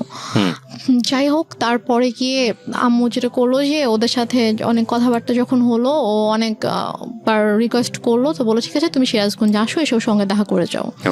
তো দেন আমার হাজব্যান্ড অলমোস্ট 4 মাস পরে আমাদের বাসায় আসে, সিরাজগঞ্জে আসে। তো এসে সে আমার সঙ্গে দেখা করে, তো তখন আম্মুর সাথে কথা বলে। ও আর আমি দুজনই আম্মুর কাছে গিয়ে আম্মুর পায়ের কাছে বসে আম্মুকে বলি যে ও বলে যে আম্মু আপনি কেন এরকম করতেছেন, বলেন আপনি আমি কি কোনো দোষ করেছি অথবা আমার কোনো ভুল হয়েছে যে আপনি কেন ওকে আমার থেকে দূরে রাখতেছেন, আপনি কেন এরকম করতেছেন। আম্মু বলে যে না আমি কোনো কথা শুনবো না, আমি তখন ভুল করছি, আমার বাচ্চা মেয়েকে বিয়ে দিছি, এখন আমি বুঝতেছি যে আমার ছোট একটা মেয়েকে এভাবে এত কম বয়সে বিয়ে দেওয়া উচিত হয়নি। এখন আমি চাই সে পড়াশোনা করবে, পড়াশোনা শেষ করে এস্টাবলিশড হবে, দেন সে চাইলে তার পছন্দ অনুযায়ী কাউকে বিয়ে করবে, কিন্তু আমি যেটা ভুল করেছি আমার সেই ভুলটা শুধরাতে হবে। সে ওর সাথে সায়দার সাথে অনেক রুড বিহেভ করে। আপনি কি করেন ওই সময়টাতে? আমি জাস্ট তখন আমি ওকে নিয়ে আমার রুমে চলে আসি, এসে বলি যে তুমি এখান থেকে চলে যাও, এভাবে অপমানিত হওয়ার কোনো মানে হয় না, তুমি চলে যাও, তোমার আশা লাগবে, আমি যদি আম্মুকে বুঝাতে পারি আমি চলে আসবো। আপনাদের আর কোনো আত্মীয়স্বজন ছিল না আশেপাশে যারা আপনাদেরকে বিয়ে দিয়েছে, তারা কোনো স্টেপ নিচ্ছিল না? কেউ তো কিছু জানতো না, আর আপুর সাথে তো আমার টোটালি কথাবার্তা ওরকম কথা হতো না, কারণ আপুকে আম্মু বলেছিল যে আম্মু আমাকে বিয়ে দেয়নি, আমি নিজের ইচ্ছে বিয়ে করেছি, এবং আমি পালিয়ে গিয়েছিলাম, সেখান থেকে আম্মু আমাকে নিয়ে এসে আমাকে বিয়ে দিয়েছে। ওই জন্য আপু রাগ করে আমার সাথে কথা বলতো না আর কি। আর আমি যে তারপরও যে আমি কারো কাছে হেল্প চাইবো অথবা ফোন করবো, এটা আমার ছিল না। আমি যে কোথাও একা একা বাসা থেকে বের হয়ে আমি যে কারো কাছে একটা যাবো, গিয়ে যে আমি খুলে বলবো ঘটনা, অথবা আমি যে বাসা থেকে পালিয়ে চলে যাবো ঢাকায়, ওইরকম তখন হয়তো আমি অনেক ছোট ছিলাম, ওইরকম কোনো সাহস আমার ছিল না, অথবা আমি যে যাবো এরকম কোনো একটা সিচুয়েশন ছিল না। কারণ ফাইন, আমরা এই পার্টটাতে কিছু জিনিসের সমাধান পাচ্ছি না, cause it's one kind of mystery. আরেকটা বিষয় সেটা হলো যে ছেলে তো ম্যাচিউর ছিল, তো ছেলে যদি ম্যাচিউর থাকে তাহলে ছেলের একটা, এবং মেয়েরও দেখলাম যে ওখানে আমাদের রেহনুমারও একটা ইচ্ছা ছিল, শাহেদ ম্যাচিউর, রেহনুমার ম্যাচিউর বয়স যে নেওয়ার জন্য ট্রাই করছে আমাকে। তো তখন আম্মু ওকে একটা শর্ত দেয়, আমার হাজব্যান্ডকে একটা শর্ত দেয়, এবং আমার আম্মু জানে যে এই শর্তটা কখনোই ও মানবে না। শর্তটা ছিল হচ্ছে যে ও বলে যে তুমি যদি রেনুমাকে নিয়ে থাকতে চাও তাহলে তোমাকে আলাদা থাকতে হবে। আলাদা থাকতে হবে তোমার ফ্যামিলি থেকে? হ্যাঁ, তোমার ফ্যামিলি থেকে আলাদা থাকতে হবে, তুমি ওকে নিয়ে তুমি আলাদা একটা বাসা নিবা, তুমি তোমার আব্বু আম্মু তোমার ফ্যামিলির সাথে থাকবা না, এবং তোমার আব্বু আম্মু কখনো তোমার বাসায় আসবে না। আমি বলছি যে এটা কেমন কথা? তো বলে যে আপনি যদি ওকে নাও দেন তারপর আমি কখনো বাবা মাকে ছেড়ে আমি আলাদা বাসায় যাবো না, কারণ আমার বাবা মা আমার কাছে অবশ্যই আগে। আর প্লাস ঠিক আছে আপনি তো ওকে এখন আটকাচ্ছেন এটা বলে যে হ্যাঁ ওর তো এখন বয়স হয়নি, ওর ছোট, আপনি মামলা করতে পারবেন, বাট ও যখন ম্যাচিওর হবে, ওর যখন বয়স হবে তখন তোকে আপনি আটকাতে পারবেন না। এবং আমি জানি যে আমি যেরকম ওকে ভালোবাসি ও আমাকে ভালোবাসে, এবং আশা করি যে ইনশাল্লাহ যখন সময় হবে তখন আমি আমার ওয়াইফকে আপনার থেকে নিয়ে আসবো, বাট আমি আমার বাবা মাকে ছেড়ে থাকতে পারবো না, এটা আমি করতে পারবো না। তারপর যেটা হয় যে ওর সাথে আমার তো কাছে তো ফোন ছিল না, ওর সাথে যোগাযোগ একমাত্র ওয়ে ছিল আম্মুর ফোন। তো আম্মুর কাছ থেকে ফোনটা নিয়ে ওকে ফোন করার জন্য অনেক রিকোয়েস্ট করতে হতো, অনেকবার ফোন দেওয়ার পরে হয়তো আম্মু আমাকে ফোন দিত। তো এইভাবে আর কি যোগাযোগ ছিল। তো এক পর্যায়ে যেটা হয় যে ও মাসে হয়তো একবার আসতো, দুবার আসতো, এসে আমার সাথে দেখা করে জাস্ট চলে যেত ঢাকায়। তারপর আম্মু একবার হচ্ছে ওই ঈদের সময় ওর আপু আম্মু সবাই ফোন করে যে ওকে একটু পাঠান, আমরা সবাই একসাথে গ্রামের বাড়িতে গিয়ে ঈদ করবো, তো ও না থাকলে কেমন হবে, ওকে একটু পাঠান। তো আম্মু কোনোভাবে পাঠাতে চায় না, বাট ওরা যখন সবাই ফোন দিয়ে অনেক রিকোয়েস্ট করে, তো তারপরে গিয়ে আম্মু বলে ঠিক আছে ওকে নিয়ে যাও। তো তারপর আমি যাই, তো ওদের সাথে একটা ঈদ করেছিলাম। তো ঈদ করে ঈদের 2 দিন পরে আর কি আমি আবার চলে আসি। তো আসার পরে তো এভাবে আর কি চলছিল, ওর সাথে মাঝে মাঝে কথা হতো, তারপর মাসে অথবা অনেক সময় 1 মাস 2 মাস পরে আসতো, এসে দেখা করে যেত, বাট আমাকে যেতে দিত না আম্মু। তো এদিকে আমার পরীক্ষা চলে আসছে, মানে এটা হচ্ছে 2011-তে আমার পরীক্ষা ছিল, এসএসসি পরীক্ষা ছিল। তো তারপর আমি কোনো রকমে স্কুলে যেতাম না, আমি জাস্ট বাসায় পড়তাম, পড়ে পরীক্ষা দিলাম। তো এরপরে যেটা হয়, হঠাৎ করে আম্মু টোটালি যোগাযোগ বন্ধ করে দেয়। ওকে বলে যে তুমি আর আসবা না ওর সাথে দেখা করতে। তো বলে যে হঠাৎ করে কেন, বলছে যে আসবা না, তুমি আর এসো না, আসলে তুমি যদি আসো এখানে অনেক বড় সিন ক্রিয়েট হবে, আমি পুলিশ ডাকবো, তুমি আসবা না। এটা আপনার মা বলে? হ্যাঁ, এটা আমার মা শাহেদকে বলে। তো ও যেটা করে, ও আসে না, কারণ ওদের সবচেয়ে বড় ভয়টা ছিল যে মান সম্মানের ভয়, যে যাবো পুলিশ ডাকবে, মান সম্মান নষ্ট হয়ে মানুষ জানতে পারবে, যে এটা তো খুবই বাজে একটা ব্যাপার হবে আসলে। তো ও আর আসে না, আম্মুকে ফোন দিত, আম্মু আমাকে ফোন দিত না। তো ওর সাথে অলমোস্ট হচ্ছে আমার প্রায় 7-8 মাসের মতো টোটালি কোনো কথা হয় না, মানে একদমই কথা হয় না। ও আসেও না, ওর সাথে আমার কোনো কথা হয় না। তো তারপর গিয়ে আমার আপু হচ্ছে দেশে আসে 2012 সালের মেবি আগস্টের দিকে আমার আপু দেশে আসে। তো আপু আসার হচ্ছে 2-3 মাস আগে আবার আমার সাথে সাথে কথা হয়। আমি আম্মুর ফোন থেকে ওর সাথে কথা বলি। তো মানে আম্মু যখন জানতে পারে যে হচ্ছে আপু আসতেছে, তখন আর কি ওর সাথে কথা বলে যে তো ওর আপু আসতেছে, তোর আপু যদি আসে, মানে আপু বলছিল যে ঠিক আছে, তো যেহেতু বিয়ে করে ফেলছে, মানে আপু জানে যে আমি যেখানে আছি, আমি অ্যাকচুয়ালি কিভাবে আছি আম্মুর কাছে এটা জানে না। আপুকে বলা হয়েছে যে ওর তো শাশুড়ি ভালো না, ও শ্বশুর বাড়িতে থাকতে সমস্যা হয়, তো ছোট মেয়ে, এই জন্য ওকে নিয়ে আসছি, ও এখানে থাকবে, পড়াশোনা করবে, তারপর গিয়ে হয়তো ঢাকায় ভর্তি হবে। আচ্ছা, এটা বলছে যে তা তখন যাবে, এখন তো ছোট অনেক। তা আপু জানে এটা, আপু মোটামুটি তখন নর্মাল হয়েছে, আমার সাথে মোটামুটি একটু কথা বলে। তো তারপর আর কি আপু যখন আসে, তা আপু আসার আগে আবার ওর সাথে সে নর্মাল হয়ে যায়, কারণ আপুকে তো দেখাইতে হবে। মানে তার প্ল্যানিংটা ছিল আসলে অন্যরকম, সেটা আমি বললে বুঝতে পারবেন। তো সে যেটা করে, সে শাহেদার সাথে কথা বলে যে বাবা যাই হয়েছে তুমি আসো, তুমি সিরাজগঞ্জে আসো। তো ও সিরাজগঞ্জে আসে, আসার পরে 2 দিন ছিল, তারপর ওকে বলে যে দেখো ওর আপু আসবে, আপু আসলে কিন্তু আপুর সাথে ভালো করে কথা বলবা, যেগুলো হয়েছে এগুলো কিছু জানানোর দরকার নাই, আমি ইনশাল্লাহ সবকিছু ঠিক করে দিব, যাই হয়েছে ভুলে যাও, আমি তোমাদের সবকিছু ঠিকঠাক করে দেবো। আপু আসলে হয়তো আমরা বড় করে একটা অনুষ্ঠান করতে পারি, যেহেতু তোমাদের ওরকম বড় কোনো অনুষ্ঠান হয়নি, তো বড় করে একটা অনুষ্ঠান করতে পারি, তো করলে তখন সব ঠিকঠাক হয়ে যাবে। তো এটা বলে, তো বলার পরে আপু যখন আগস্টে আসে, আপু মানে যেদিন আপু ঢাকায় আসে, আসার পরে হচ্ছে আপু শ্বশুরবাড়ি ঢাকাতে, তো 2 দিন পরে আপু যখন আমাদের সিরাজগঞ্জে যখন আসবে, তো ওই দিন হচ্ছে শাহেদেরও আসার কথা। তো শাহেদ বলছে যে আম্মুকে ফোন দিয়ে বলছে যে আম্মু আমার একটা কাজ পড়ে গেছে, মানে ওদের হচ্ছে একটা প্রিন্টিং প্রেস ছিল, তো ওই প্রেসে হচ্ছে যে ওদের একটা অর্ডার ছিল, অনেক বড় একটা অর্ডার ছিল, তো ওটা হচ্ছে কমপ্লিট হয়নি। এখন ও যদি ওখান থেকে চলে আসে, তাহলে দেখা যাবে যে ওই কাজটা হবে না, তো অনেক বড় লস হয়ে যাবে। তো বলছে যে আম্মু আমার তো কাজ শেষ হতে তো সন্ধ্যা হয়ে যাবে, তো ওর চেয়ে ভোরবেলা রওনা দেওয়ার কথা। তো আমি রাতে আসি, সন্ধ্যাবেলা কাজটা শেষ করে আমি হয়তো 8-9টার দিকে রওনা দিলাম, দিয়ে আমি রাতের মধ্যে চলে আসবো।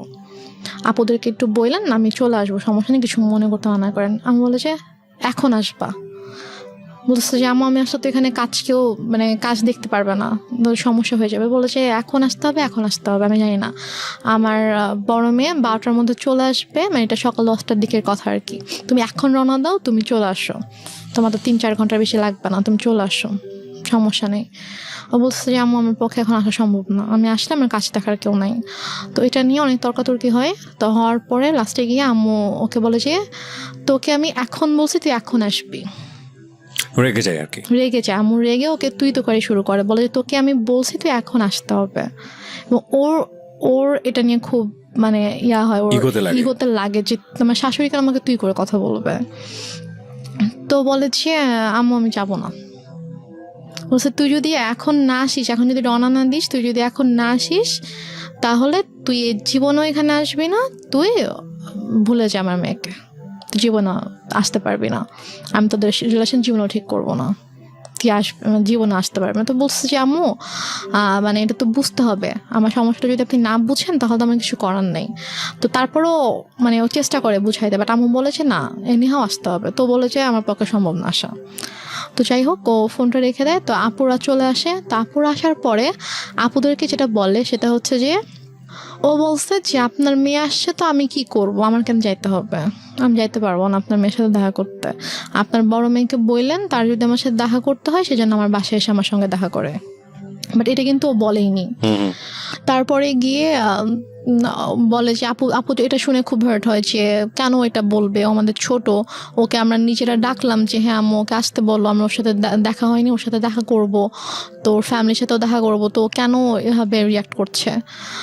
তো তারপরে গিয়ে বলে যে হ্যাঁ তোমাকে তো বলছিলামই ছেলে ভালো না, ছেলের মা ভালো না, ছেলে এরকমই, দেখছো কিরকম বেয়াদব। মানে আম্মু এটা করছে হচ্ছে সম্পূর্ণ ইচ্ছাকৃতভাবে। ফার্স্টে ওকে ঠিকঠাক করছে, ওর সাথে সম্পর্কটা ঠিক করছে, ঠিক করে ও আসছে। তারপর যেদিন আসবে, কারণ আসলে আপুর সাথে দেখা হলে তো সবকিছু নর্মাল হয়ে যেত, এবং হয়তো আপুর সাথে সম্পর্কটা যদি নর্মাল হয়ে যেত তখন যদি আমি শ্বশুরবাড়িতে চলে যেতাম তখন হয়তো আপুকে ডিটেল ঘটনাটা বলতে পারতাম যে আসলে ব্যাপারগুলো কিন্তু এতদিন এভাবে ঘটেছে। আম্মু আসলে এটা চাইনি যে আমাদের সম্পর্কটা স্বাভাবিক হোক এবং আপুর সাথে ওর সম্পর্কটা স্বাভাবিক হোক। তো ইচ্ছাকৃতভাবে আম্মু এরকম সিনক্রেটটা করেছে। তো আপু ভাইয়া তো অনেক রেগে গেল। রেগে যাওয়ার পরে বলতেছে যে ঠিক আছে বাদ দেন, এই ছেলের সাথে আসলে দরকার নেই, সংসারের দরকার নেই, ওকে ইয়া করেন, ডিভোর্স পেপার পাঠায় দেন। বাট আপনি তখন কি বলছিলেন? আমি তখন বলছি যে আমি তো ডিভোর্স দিব না। আমাকে ভাইয়া জিজ্ঞেস করছে যে তুমি কি বলো, আমি বলছি আমি ডিভোর্স দিব না, কি করবা? আমি বলছি আমি ওখানে যাবো, আমি ওদের বাসায় যাবো। তো বলছে যে আম্মু তখন বলছে যে দেখছো কিরকম নির্লজ্জ মেয়ে, এইভাবে নিজের বোন ভাই মাকে অপমান করছে ওর জামাই, আর ও এরকম জামাইয়ের সাপোর্ট করে কথা বলছে, এখন ওখানে যেতে চাচ্ছে, কত বড় খারাপ মেয়ে, নির্লজ্জ মেয়ে, এগুলো বলছিল আর কি। তো তারপর গিয়ে ভাইয়া বলে যে তুমি কেন যেতে চাও, যে তোমার ভাই আপুকে অসম্মান করছে। আমি মানে বলতে নিচ্ছিলাম যে ব্যাপারটা কিরকম হয়েছে, বাট আমি আম্মুর ভয় বলতে পারছিলাম না, যে আমি যদি বলতাম যে ঘটনাটা এরকম হয়েছে তখন আম্মু তো এটা নিয়ে অনেক সিনক্রেট করতো।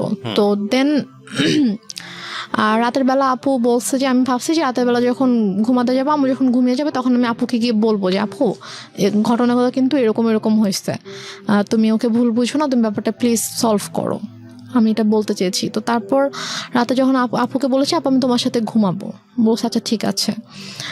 তো আম্মু যেটা বলে যে তোমরা 2 বোন ঘুমাবা, চলো আমরা 3 জন একসাথে ঘুমাই। কারণ আম্মু হয়তো বুঝতে পেরেছে যে আমি যদি আপুকে কিছু বলে দেই, তারপর বলে যে আমিও তোমাদের সাথে ঘুমাবো। পরে আমি বলছি যে না আমি আর আপু ঘুমাবো রুমে, আর খাটে তো 3 জনের জায়গা হবে না। তো আপুর তখন বেবি ছিল 2টা।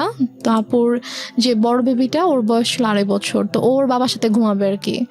তো আমি বলছি যে আমি আর পিচি বাবুটা আর আপু ঘুমাবো, তো বেডে তো জায়গা হবে না। সমস্যা না, আমি ফ্লোরে ঘুমাচ্ছি, তোমরা 2 জনই শুধু গল্প করবা, মাকে নিবা না গল্পে, মানে সেরকম বলতেছে। তো পরে এখন ওখানে তার মানা করার কিছু নাই, সেভাবে বলছে। আপু বলছে ঠিক আছে আসো, সমস্যা নেই, আসো ফ্লোরে ঘুমাও।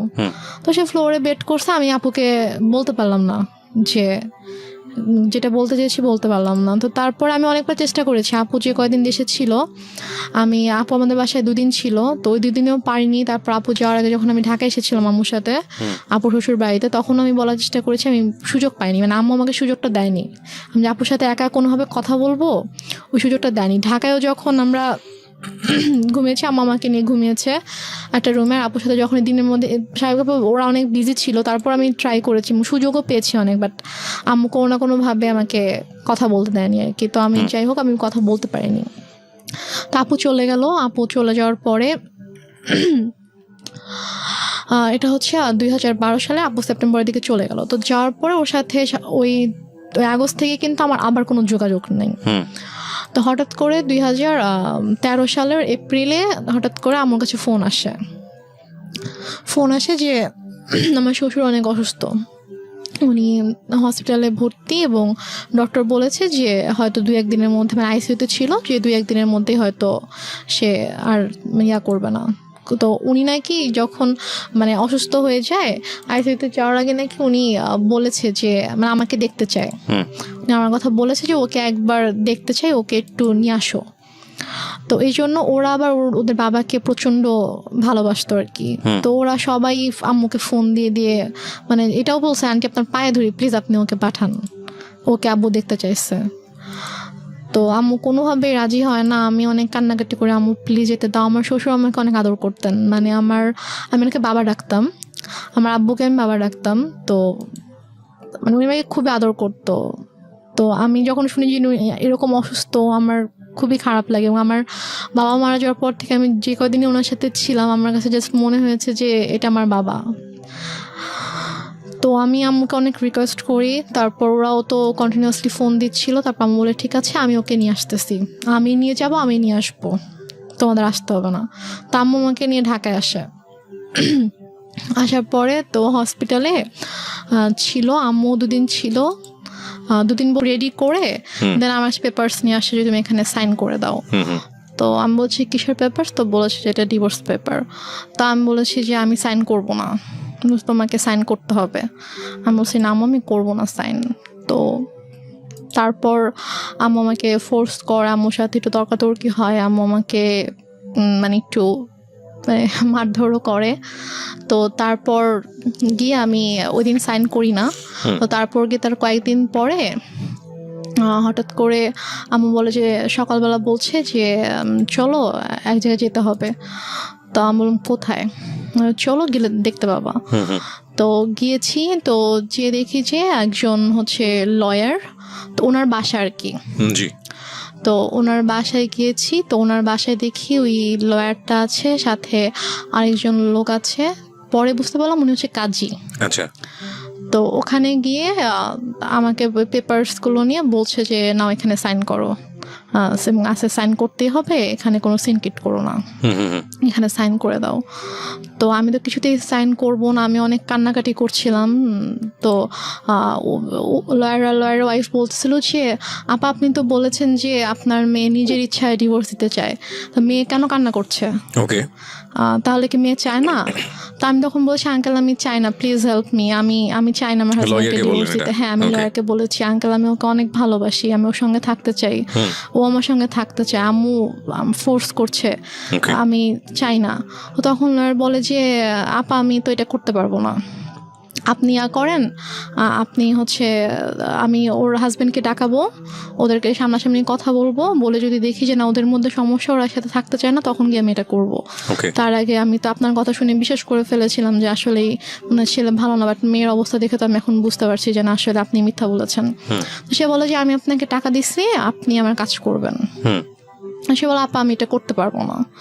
তো এটা নিয়ে আম্মু ওনার সাথে অনেক তর্কাতর্কি করার পর এক পর্যায়ে উনি বলে যে দেখেন আমার মেয়ে ছোট ছিল, ও কিছু বুঝতেছে না, ওকে কিভাবে বুঝাইছে ছেলেটা এরকম ভালো না, আপনি প্লিজ করেন, এটা করেন। আর আপনি ইমোশনাল কেন হচ্ছেন, এটা আপনার কাজ, আমি আপনাকে টাকা দিয়েছি কাজটা করার জন্য, সো আপনি কাজটা করেন। তো এখন লয়ার বলো ঠিক আছে। তো তারপর আমাকে অনেক বুঝাইলো যে দেখো যেহেতু এখন যাচ্ছে না, এখন কি করবা? তো লয়ারের ওয়াইফ এসে আমাকে বলতেছে যে এখন মার কথা শুনতে হয়, মা যেহেতু বলছে, মা তো তোমার ভালোর জন্যই কিছু বলতেছে, মা তো তোমার খারাপ চাইবে না, তুমি হয়তো বুঝতে পারছো না, তুমি ছোট মানুষ, বাট তোমার আম্মু তো বুঝবে, সো থাক এরকম করো না, তুমি করো, সাইন করে দাও। তো দেন আমি সাইন করি, লয়ারের কিছু পেপারস ছিল, তারপর ওই কাজে যিনি এসেছিলেন তিনি ওনার কাছে কিছু পেপার ছিল, ওই কাজটা ছিল হচ্ছে যে মানে আমাকে বিয়ে পড়িয়েছিল ওই কাজটা ছিল। তো দেন উনি আমাকে বলতেছিল যে উনি আম্মুকে বলছিল যে আমি তো বিয়ে পড়িয়েছিলাম, হ্যাঁ, তো এর মাঝে এমন মানে কি সমস্যা হয়ে গেল, আবার আমি কিছু বুঝতে পারছি না, আবার এখন ও ওইভাবে কান্না করছে, মানে আমি তো আসলে কিছুই বুঝতে পারছি না। তা আম্মু ওনাকে একটা ধমক দিয়ে বলছে, আপনাকে তাতে কিছু বুঝতে হবে না, আপনাকে আমি পে করে আনছি, আপনার যেটা কাজ আপনি কাজ শেষ করে এখান থেকে চলে যান, এটা আমার পার্সোনাল ম্যাটার।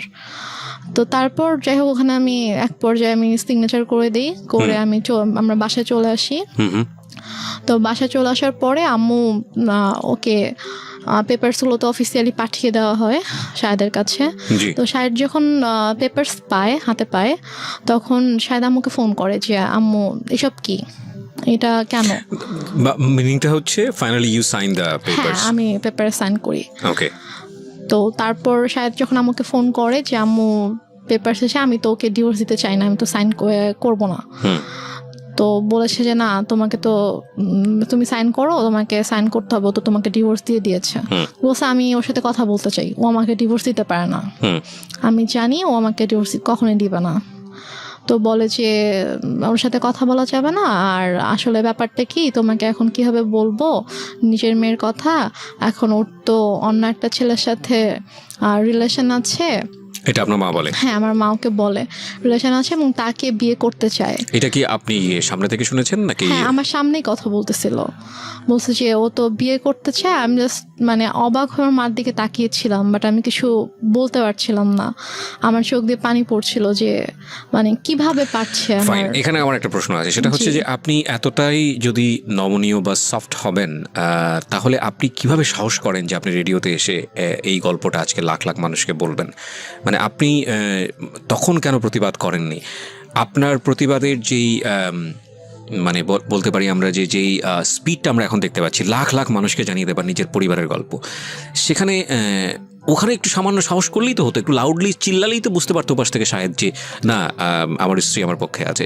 সেটুকু সাহসও কি ফ্যামিলিতে ছিল না? সেটুকু সাহসও আসলে আমার তখন ছিল না। এবং আমার এর পরের ঘটনায় যেটা শুনলে আপনি যেটা বুঝতে পারবেন যে তখন আমি যেই স্টেপটা নিয়েছিলাম, অথবা তখন আমার মধ্যে যে পরিবর্তনটা এসেছিল, যে চিন্তাধারার যে পরিবর্তনটা এসেছিল, সেটা যদি আমার ওই মুহূর্তে আসতো, তাহলে যে আমার আম্মু আমার সাথে এত কিছু করতে পারতো না। এবং আমার এটা কিন্তু একটা ইন্টারেস্টিং বিষয় প্রিয় শ্রোতা, পরিবারের যে সদস্যরা সাধারণত মুখ বুজে থাকে, কথা বলতে পারে না বা প্রতিবাদ করা উচিত সেটা বোঝে সে পারে না প্রতিবাদ করতে, এরা কিন্তু ধীরে ধীরে ধীরে ধীরে এমন একটা পর্যায়ে চলে যায় এবং এমনভাবে আউটব্রাস্ট করে যখন আসলে আপনি চিন্তাও করতে পারবেন না ওর আউটব্রাস্টটা কতটা ভয়ানক হতে পারে। ওর ক্ষেত্রেও হয়তো বা বিষয়টা সেরকমই হয়েছে।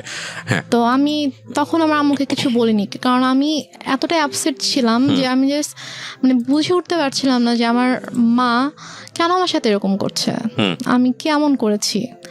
তো তারপরে আমার জুলাই মাসে 2013 সালে জুলাই মাসে আমার ডিভোর্স হয়ে যায় অফিসিয়ালি। তো তারপর জুলাইয়ের পর থেকে আর কি আমার মা আমাকে ধীরে ধীরে বলে যে মানে আমার যে কিছু গহনা ছিল সেগুলো তো আমার মায়ের কাছেই ছিল, সেগুলো আমার মায়ের আলমারিতে ছিল, বাট আমার আব্বু আমাদের নামে কিছু মানে আমার বোনের নামে কিছু প্রপার্টি রেখে গিয়েছিল আর কি।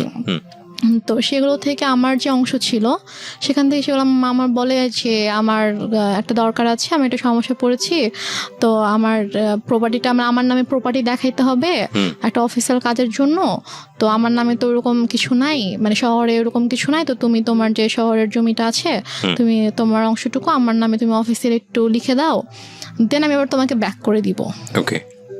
তো আমি ভেবেছি হয়তো সত্যি কোনো সমস্যা হয়েছে, এজন্য হয়তো চাচ্ছে। আমার আসলে মানে আমি বুঝে উঠতে পারিনি যে এটার মাঝে যে কি ছিল, এটা কেন আম্মু এরকম করছে। তো আমি সরল বিশ্বাসে আমি লিখে দিই, আম্মু আমাকে পেপারস নিয়ে আসে, কিছু স্ট্যাম্প নিয়ে আসে, তো স্ট্যাম্পে আমি সিগনেচার করে দিই। তো নিয়ে আসার পর একদিন আবার রেজিস্ট্রার অফিসেও যেতে হয়, তো ওখানে কেউ কিছু সাইন করতে, ওখানে সাইন করে দিই। আম্মু আমাকে বলেছে কয়েক মাস পর এটা আবার আমার নামে দিয়ে দিবে। এটা হচ্ছে 2013 সালের সেপ্টেম্বরের মিডলের দিকে ঘটনা। তো আমার শহরে যে জায়গাটা ছিল ওটা অলমোস্ট 20 লাখের মতো ছিল, ওইটার প্রাইস ছিল। তো তারপর আমুটা নিয়ে নেয়, আমার জুয়েলারি তো আম্মুর কাছেই ছিল। তো তো তারপর হঠাৎ করে একদিন আমার হাতে একটা রিং ছিল, যেটা আমার বিয়ের রিং ছিল। তো আমাকে একদিন হঠাৎ করে বলছে যে তুমি তোমার তো ডিভোর্স হয়ে গেছে, তুমি কেন এই রিং এখনো পরে আছো? তা আমি বলছি এটা আমি সবসময় পরে থাকবো, এটা আমার কাছে থাকবে। বলছে এটা আমাকে দাও। আম্মু প্রায় মানে ঝাঁপিয়ে পড়ে আমার হাত থেকে জোর করে রিংটা নিয়ে যায়। এবং আমার শ্বশুর বাড়ি থেকে আমাকে যে গহনাগুলো দেওয়া হয়েছিল সেগুলো আমার মায়ের কাছেই ছিল। তো তারপর নিয়ে যায়। তারপর হচ্ছে আমার কাছ থেকে আমার যে জমি ছিল শহরে যেটা ছিল ওটাও নিয়ে যায়। তারপর আমার দাদুর বাড়িতে আমাদের নামে যেটা ছিল, মানে আমার নামে আলাদা করে যেটা ছিল, সেটাও আম্মু হঠাৎ করে একদিন বলে যে আমার কিছু টাকা দরকার, তো ওইটা তোমার চাচার কাছে সেল করে দিব, তোমার চাচার সাথে কথা হয়েছে, উনি আমাকে ক্যাশ দিবে, তো ওনাকে তোমার ওই জমিটা ওনার নামে লিখে দিতে হবে। লিখে দিলে উনি আমাকে ক্যাশ দিবে, আমার কিছু ক্যাশ দরকার। তা আমি সেটাও মানা করি না, আচ্ছা ঠিক আছে। আমি গিয়ে ওখানে আমার দাদুর বাড়ি ওখানকার রেজিস্টার অফিসে গিয়ে ওখানে সাইন করে দিই, আমার চাচা তাকে ক্যাশ দেয়, তারপর চলে আসি। তো বলা যায় তখন থেকে আমার কাছে কিছুই নেই, লাইক আমার নামে কোনো জায়গা জমি টাকা পয়সা কোনো গহনা কিছুই নেই আমার কাছে। আমি একদমই মানে নিঃস্ব হয়ে গেছি বলা চলে। আর আমি পড়াশোনাও করতাম না, কারণ আমি পড়াশোনা করার মতো মানসিক অবস্থায় ছিলাম না। আর আপুর কাছ থেকে আম্মু পার মান্থ অনেক বড় একটা অ্যামাউন্ট নিত আমার স্টাডি পারপাস, যে ওর জন্য 3টা টিচার রাখা হয়েছে। এটা আপনার বড় বোনের কাছ থেকে নিত? হ্যাঁ, বড় বোনের কাছ থেকে নিত। আপু তো এমনিতেই আমার জন্য টাকা পাঠাতো, বাট এক্সট্রা করে নিত যে 3টা টিচার রাখা হয়েছে, তো ওদেরকে অনেক বড় অ্যামাউন্ট পে করতে হয়, তো ওর জন্য এটা পাঠাবা। তো আপু সেটাও পাঠাইতো, বাট আমার কিন্তু কোনো টিচার ছিল না, আমি তো পড়তাম না। আচ্ছা। তো তারপরে গিয়ে যেটা হয়, আমার থেকে যখন আম্মু সব কিছু নিয়ে নেয়, তো তারপর কিছুদিন পর থেকে আম্মু মানে একটু অন্যরকম কথাবার্তা শুরু করে আর কি। টেল মি ফ্র্যাঙ্কলি, যেটা আপনার সঙ্গে হয়েছে, মানে কি বলেছে অন্যরকম বলতে আমি বুঝবো না, ঘটনা জানতে চাই। What happened? ঘটনা হচ্ছে আম্মু হঠাৎ করে একদিন আমাকে অনেক বাজে একটা প্রপোজাল দেয়। কি বলে? আম্মু আমাকে একদিন, আমি আমার রুমে ছিলাম, তো আমাকে এসে বলছে যে মানে একজনের নাম বলেছে যে অমুক বলেছে সে তোমার সঙ্গে তোমাকে সে 10,000 টাকা দিবে। আর ইউ শিওর? জি। তো ফার্স্ট অফ অল আমি একটু থামাচ্ছি আপনাকে, বিকজ এটা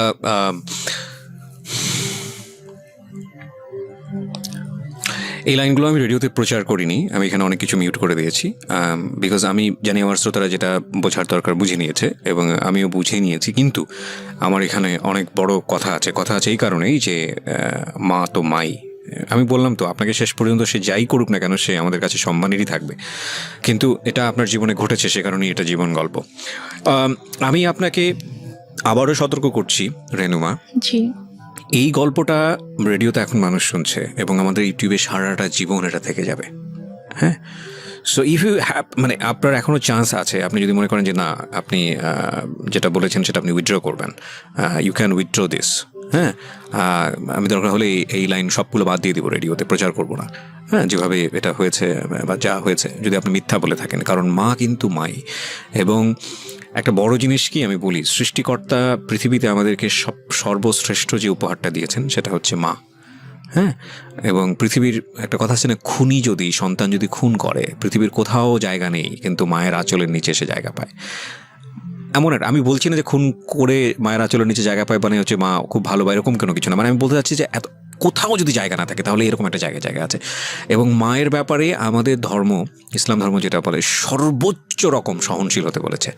এবং বাবা মায়ের সেবা দানের জায়গাটাতে এমন বলা হয়েছে যে যখন তারা বৃদ্ধ হয় তখন তাদেরকে এমনভাবে লালন পালন করো যেভাবে তোমাদেরকে ছোটোবেলায় লালন পালন করা হয়েছে, এবং শব্দটি পর্যন্ত উচ্চারণ করো না, এইরকম প্রায়োরিটি দেওয়া হয়েছে। তো এবং আরও আপনি যদি নিজে খোঁজ করেন আপনি নিজেই দেখতে পারবেন। আমি একজন ধর্মীয় বেত্তা নই, আমি যতটুকু জানি ততটুকু আপনার সঙ্গে শেয়ার করলাম। তো এটা তো ধর্মীয় দিক, আপনি ধর্মীয় দিকের বাইরেও যদি আসেন, সামাজিকভাবেও যদি আসেন, পারিবারিকভাবেও আসেন, একটা মা সমাজের জন্য, পরিবারের জন্য কত বড় ভূমিকা রাখে এটা বলার অপেক্ষা রাখে না, সেটা সারা দুনিয়াব্যাপী সমান। But your case is truly exceptional যদি সেটা হয়ে থাকে। সো আমি আপনাকে আরেকবার সুযোগ দিচ্ছি যে আপনি যেটা বলছেন চাইলে আপনি সেটা উইথড্র করতে পারেন। আমি সেটা উইথড্র করবো না, কারণ এটা আমার সাথে ঘটেছে। আমার নিজের মা যে আমাকে জন্ম দিয়েছে সে আমার সাথে এরকম করেছে। ওকে, তারপর কি হলো? তারপর আমার মা আমাকে এভাবে বলার পরে আমি এতদিন সব কিছু সহ্য করেছি। আমি হয়তো টুকটাক তর্ক করেছি, ঝগড়া করেছি, বাট ওরকম এক্সট্রিম লেভেলের আমি কখনো কিছু করিনি, আমি চুপই থেকেছি। বাট আমাকে যেদিন থেকে এই কথাটা বললো তখন থেকে আমি আর কি টোটালি আমি বুঝে যাই না এই মানুষটা কখনো আমার ভালো চায়নি। সো আপনার লেখাপড়া কি ওই সময়টাতে স্টপ ছিল? আমার লেখাপড়া তো স্টপই ছিল, কারণ একে আমি মেন্টালি ডিপ্রেস ছিলাম, আমি পড়তে পারতাম না, আমি পড়তাম না। তারপর বাসায় কোনো টিচারও ছিল না। যে লোকটার নাম বলা হয়েছে সে লোকটাকে কি আপনি চিনতেন? হ্যাঁ, লোকটাকে আমি চিনতাম। ওনার কি আসা যাওয়া ছিল আপনার বাড়িতে? না, আমাদের বাসায় আসা যাওয়া ছিল না, কিন্তু উনি হচ্ছে আমাদের মানে আমাদের যে এলাকাটায় আমরা ছিলাম ওই এলাকারই ছিল উনি। উনি কি প্রভাবশালী লোক ছিল? মোটামুটি। ওকে, আচ্ছা তারপরে আমার মা, আমি জাস্ট স্ট্রেট বলে দেই যে আমার পক্ষে এটা সম্ভব না। তখন আমাকে বলে যে তোমার কি আরও বেশি টাকা লাগবে? তা আমি বলি যে না, আমার টাকা লাগবে না, বাট আমি এই ধরনের কোনো কিছু করব না। সো প্লিজ তুমি কখনো এই ধরনের কথা আমাকে অভাব তো বলবা ছিল না। না আপনাদের ফ্যামিলিতে? না, আমার ফ্যামিলিতে কখনো মানে আর্নিং সোর্সের দিক থেকেও তো কোনো সমস্যা ছিল না? আর্নিং সোর্সে কোনো প্রবলেম ছিল না, আমাদের যে টাকা পয়সার কোনো সমস্যা থাকা সেটাও ছিল না। আর আমার টোটাল খরচটা আপু বেয়ার করতো, আম্মুর জন্য একটা বড় একটা অ্যামাউন্ট পাঠাতো। মানে আমাদের টাকা তখনও কি পয়সার আপনি কোনো আপনার সমস্যা ছিল আপনার না। ফ্যামিলিতে অভিভাবক বলতে আপনার মার পরে তো আপনার আপু ছিলই, তো তখনও বিষয়গুলো আপনি কেন আপুকে জানাচ্ছিলেন না? আপুর সাথে আমার কমিউনিকেট করার কোনো ওয়ে রাস্তাটাই ছিল না, মানে একদম গৃহবন্দী থাকতেন টোটালি। ইভেন কি মানে আমি হচ্ছে ঢাকা থেকে সিরাজগঞ্জ যখন চলে আসলাম একেবারে, তার কয়েক মাস পর আমাদের বাসায় টিনটি লাইনটা ক্লোজ করে দেওয়া হয়, লাইনটা অফ করে দেওয়া হয়। আর আম্মুর ফোনটা সব আম্মুর কাছে থাকতো, আর আমার তো ফোন ছিল না। আর আমাকে তো বাসা থেকে বেরোতে দিত না, কোথাও যেতে দিত না। কোথাও গেলে সেটা আম্মুর সাথেই। বাসায় কেউ আসলে, মানে কোনো গেস্ট যদি আসতো বাসায়, তো তার সামনে সবসময় আম্মুই আছে। আচ্ছা ঠিক আছে, তো তারপরে কি হয়? তো তারপরে আম্মু আমাকে কয়েকবার এই ব্যাপারটা নিয়ে বলে, ইভেন আমাকে এভাবে বলে যে তোমার কি আরো বেশি টাকা লাগবে, লাগলে বলো, কোনো সমস্যা নেই। আমি ওনাকে বলছি, আমি বলি যে আম্মু প্লিজ, আমি তোমার অনেক কিছু সহ্য করেছি, তুমি যখন যেটা বলেছো আমি তোমাকে দিয়ে দিয়েছি। আমার গহনা তো তোমার কাছে ছিল, আমার প্রপার্টিগুলো আমি তোমাকে দিয়ে দিয়েছি, তুমি আমাকে এটা করতে বলো না, আমার পক্ষে পসিবল না, আমি এটা করতে পারবো না। তখন থেকে আমার প্রতি প্রচণ্ড খারাপভাবে মানসিক আর শারীরিক নির্যাতন শুরু হয়। কথায় কথায় আম্মু আমাকে মারতো। মানে তার কথায় একটা ছিল যে তোমাকে এটা করতে হবে, তুমি এটা করো। বিভিন্ন সময় বিভিন্ন অ্যামাউন্ট বলতো, বিভিন্ন লোকের কথা বলতো যে কি হয় এমন করলে, কি সমস্যা তোমার, এত অহংকার কিসের, তুমি নিজেকে কি মনে করো, তুমি কেন এত অহংকার দেখাবা, তোমার তো কিছু নাই, তুমি কি করে খাবা, তোমাকে যদি আজকে আমি বাসা থেকে বের করে দিই, তোমাকে যদি আমি কোনো মানে খাবার না দিই, কিছু না দিই, তুমি কি নিজে কিছু মানে 1 টাকা দিয়ে কিনে খেতে পারবা, তোমার কি অ্যাবিলিটি আছে? তোমার কিন্তু কিছুই নাই। সো তোমাকে আমার কথা মানতে হবে, যদি না মানো তাহলে কিন্তু আমি তোমাকে আবার বাসা থেকে বের করে দিব। ঠিক আছে, তখন তুমি কোথায় যাবা, কি করবা, তোমাকে কিন্তু এটা করেই খেতে হবে। সো বেটার তুমি আমার কথা শুনো, এখানে থাকো, থেকে করো। আমি বলছি আমি এটা করবো না। তারপর গিয়ে যেটা হয় সেটা হচ্ছে যে আমাকে প্রচণ্ড মারতো, মানে হাতের কাছে যেটাই পেতো সেটা দিয়ে আম্মু আমাকে মারতো। তারপর এমনও দিন গিয়েছে যে আমি মানে মারের ভয়ে আমি আমার রুমের দরজা আটকে দিয়ে আমি থাকতাম, রুম থেকে বের হতাম না। আম্মু রুমে এসে অনেক ধাক্কাধাক্কি করতো যে রুম খুল, কেন আটকায় রাখছিস। আমি ভয়। আচ্ছা, আপনাদের বাসাটা কেমন ছিল? আশেপাশে কি কোনো লোকজন ছিল না? আমাদের বাসাটা কিরকম ছিল, আমাদের বাসাটার হচ্ছে মানে বড় একটা জায়গা জুড়ে বাসাটা ছিল, এবং আমাদের বাসার পিছন দিকে জাস্ট একটা বিল্ডিং ছিল, আর ডানে বামে সামনে কোনো বাসা ছিল না। পুরোটাই ফাঁকা? বাসাটাই ছিল, হ্যাঁ, পুরোটাই ফাঁকা ছিল। আপনাদের বাসাটা কয়তলা? আমাদের বাসাটা একতলা। একতলা, টিন শেড? টিন শেড না, ফাউন্ডেশন দেয় বাসা, বিল্ডিং। কতটুকু জায়গার উপরে? আমাদের বাসাটা অলমোস্ট 12 কাঠা জায়গার উপরে। 12 কাঠা জায়গার উপরে, একটা কর্নারে জাস্ট আমাদের বাসাটা, একটা কর্নার, এবং চারপাশে এটা বাউন্ডারি দেওয়া? হ্যাঁ, বাউন্ডারি দেওয়া, হ্যাঁ। তো তারপরে আমি রুম থেকে বের হতাম না, আম্মু আমাকে অনেক দরজার ভিতরে এসে লাথি দিত যে বের হচ্ছে। মানে এগুলো মনিটর করে কেউ নাই, শোনারও কেউ নাই? কেউ নাই যে শুনবে ইয়া করবে। তো তারপর আমাকে আমি যখন আমি জানি আমাকে বের হলে আমাকে মারবে, কোনো একটা কথা নিয়ে হয়তো আমার সাথে তর্ক করবে। আগেও কি গায়ে হাত তুলো নাকি এই ঘটনার পর থেকে গায়ে হাত তোলা শুরু হলো? গায়ে হাত তুলতো ছোটবেলা থেকে, আম্মু খুবই ইয়া ছিল, আমি বলেছি তো, গায়ে হাত তোলা স্বভাব ছিল। বাট এটার পর থেকে আমি যখন মানা করতাম তখন থেকে খুব বেশি করে শুরু হয়েছে এটা। এমন হয়েছে যে আমি একদিন 1.5 দিন 2 দিন আমি না খেয়ে আমার রুমের ভিতরে বন্দি। আমি হয়তো ওয়াশরুম থেকে পানি নিয়ে পানি খেয়ে হয়তো আমি আছি, এরকমও হয়েছে। তো এক পর্যায়ে এভাবেই চলতে থাকে। এভাবে চলতে চলতে 2014 সালের ফেব্রুয়ারিতে আমার ভাইয়া একদিন ফোন করে, দুলাভাই জি, আমার দুলাভাই একদিন ফোন করে বলে যে আমি তো দেশে আসতেছি, তো আমি 7 দিনের জন্য দেশে আসবো, তো 2 দিন হয়তো আমি সিরাজগঞ্জে থাকবো, এটা বলে। তো তখন আর কি আমার আম্মু আমার জন্য টিচার রাখে ফেব্রুয়ারিতেই। টিচার রাখে, 2জন টিচার রাখে, একজন হচ্ছে ম্যাথের জন্য আর একজন ইংলিশের জন্য। তো টিচার রাখার পরে আমার তোমার তো পড়াশোনার সময় অফ ছিল। আমার তো অফ ছিল, আমি টোটালি পড়াশোনা করতাম, বাট আমি কলেজে ভর্তি হয়েছিলাম। মানে আমি 14তে হচ্ছে আমার মানে 13তে আমার বেসিক্যালি এইচএসসি দেওয়ার কথা, বাট আমি দেইনি। তো ওইটা আবার 14তে রেজিস্ট্রেশন করানো হয় যে 14তে দিব, বাট তারপর আমার পড়াশোনা টোটালি স্টপ ছিল। তো ফেব্রুয়ারিতে আমার ম্যাথের বই টই আর নোটস টোটস যা কিছু লাগবে এগুলো সবকিছু আম্মু কিনে দেয়, কিন্তু 2জন টিচার রাখে, কারণ ভাইয়াকে তো শো করতে হবে যে সে আমাকে পড়াচ্ছে। তারপর ভাইয়া মার্চে আসার পরে, তো ভাইয়া ঢাকায় আসার 2 দিন পরে আমাদের বাসায় আসে, সিরাজগঞ্জে আসে। তো আসার পর আমি জাস্ট চান্সে ছিলাম যে আমি কখন একটু ভাইয়াকে একা পাবো, আমি কখন কথাগুলো ভাইয়াকে বলবো। তারপরে গিয়ে আমার মা হচ্ছে বাজারে যায়। আপনি শেয়ার করেন? হ্যাঁ, আমার ভাইয়া যেদিন আসে আমাদের বাসায়, তার পরের দিন সকালে আম্মু নাস্তা দিয়ে দেন, বলে যে তুমি ভাইয়াকে নাস্তা করো, আমি একটু বাজারে গিয়ে আমি একটু মাছ নিয়ে আসি।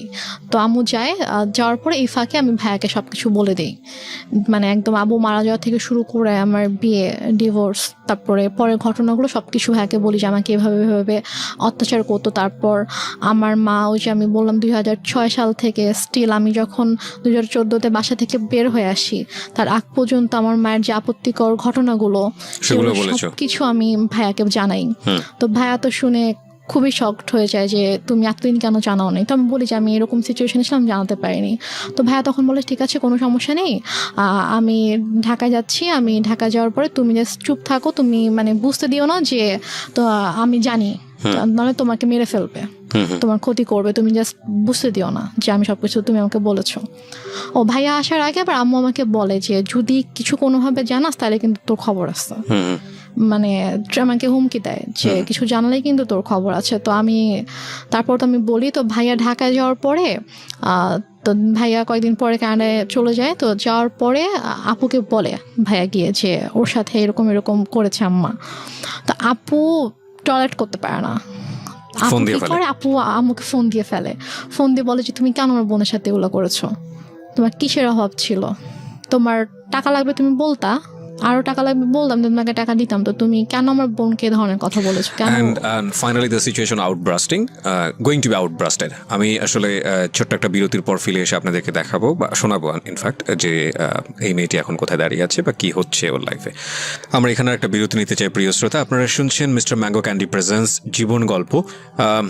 আজকের এই গল্পটি বিশ্বাস না করাটাই ভালো। আমিও বিশ্বাস করতে পারছি না আমার জায়গাটা থেকে, এবং সবকিছু বিশ্বাস করতে হবে এমন কোনো কথাও নেই, কারণ কিছু কিছু বিশ্বাস সামনে আসলে এমন অবস্থা তৈরি করে দেয় যেটা আসলে নিজেকে অস্বস্তির মধ্যে ফেলে দেয়। কি বলবো বলুন, পৃথিবীতে এখন সব কিছুই সম্ভব। এবং এই যে আপনারা যারা ফেসবুকে আছেন, এখন তো আর ফেসবুকে নাই এমন লোক খুঁজে পাওয়া খুব মুশকিল। কিছুদিন আগে এরকম একটা ভিডিও দেখলাম, কলকাতার ভারতের একটা ভিডিও, যে ছেলে বাবাকে পেটাচ্ছে, এবং সেটার পেছনে আপনি দেখেছেন কিনা জানি না, আপনি তো ফেসবুকে আছেন।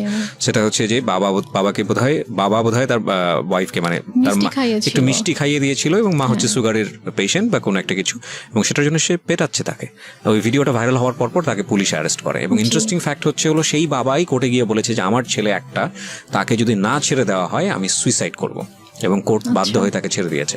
সো এই টোটাল আমি আসলে পুরো ব্যাপারটা নিয়ে কথা বলতে চাচ্ছিলাম। আমি বলছিলাম দেখেন ওই একটা ছেলে যাকে এত কষ্ট করে মানুষ থাকে।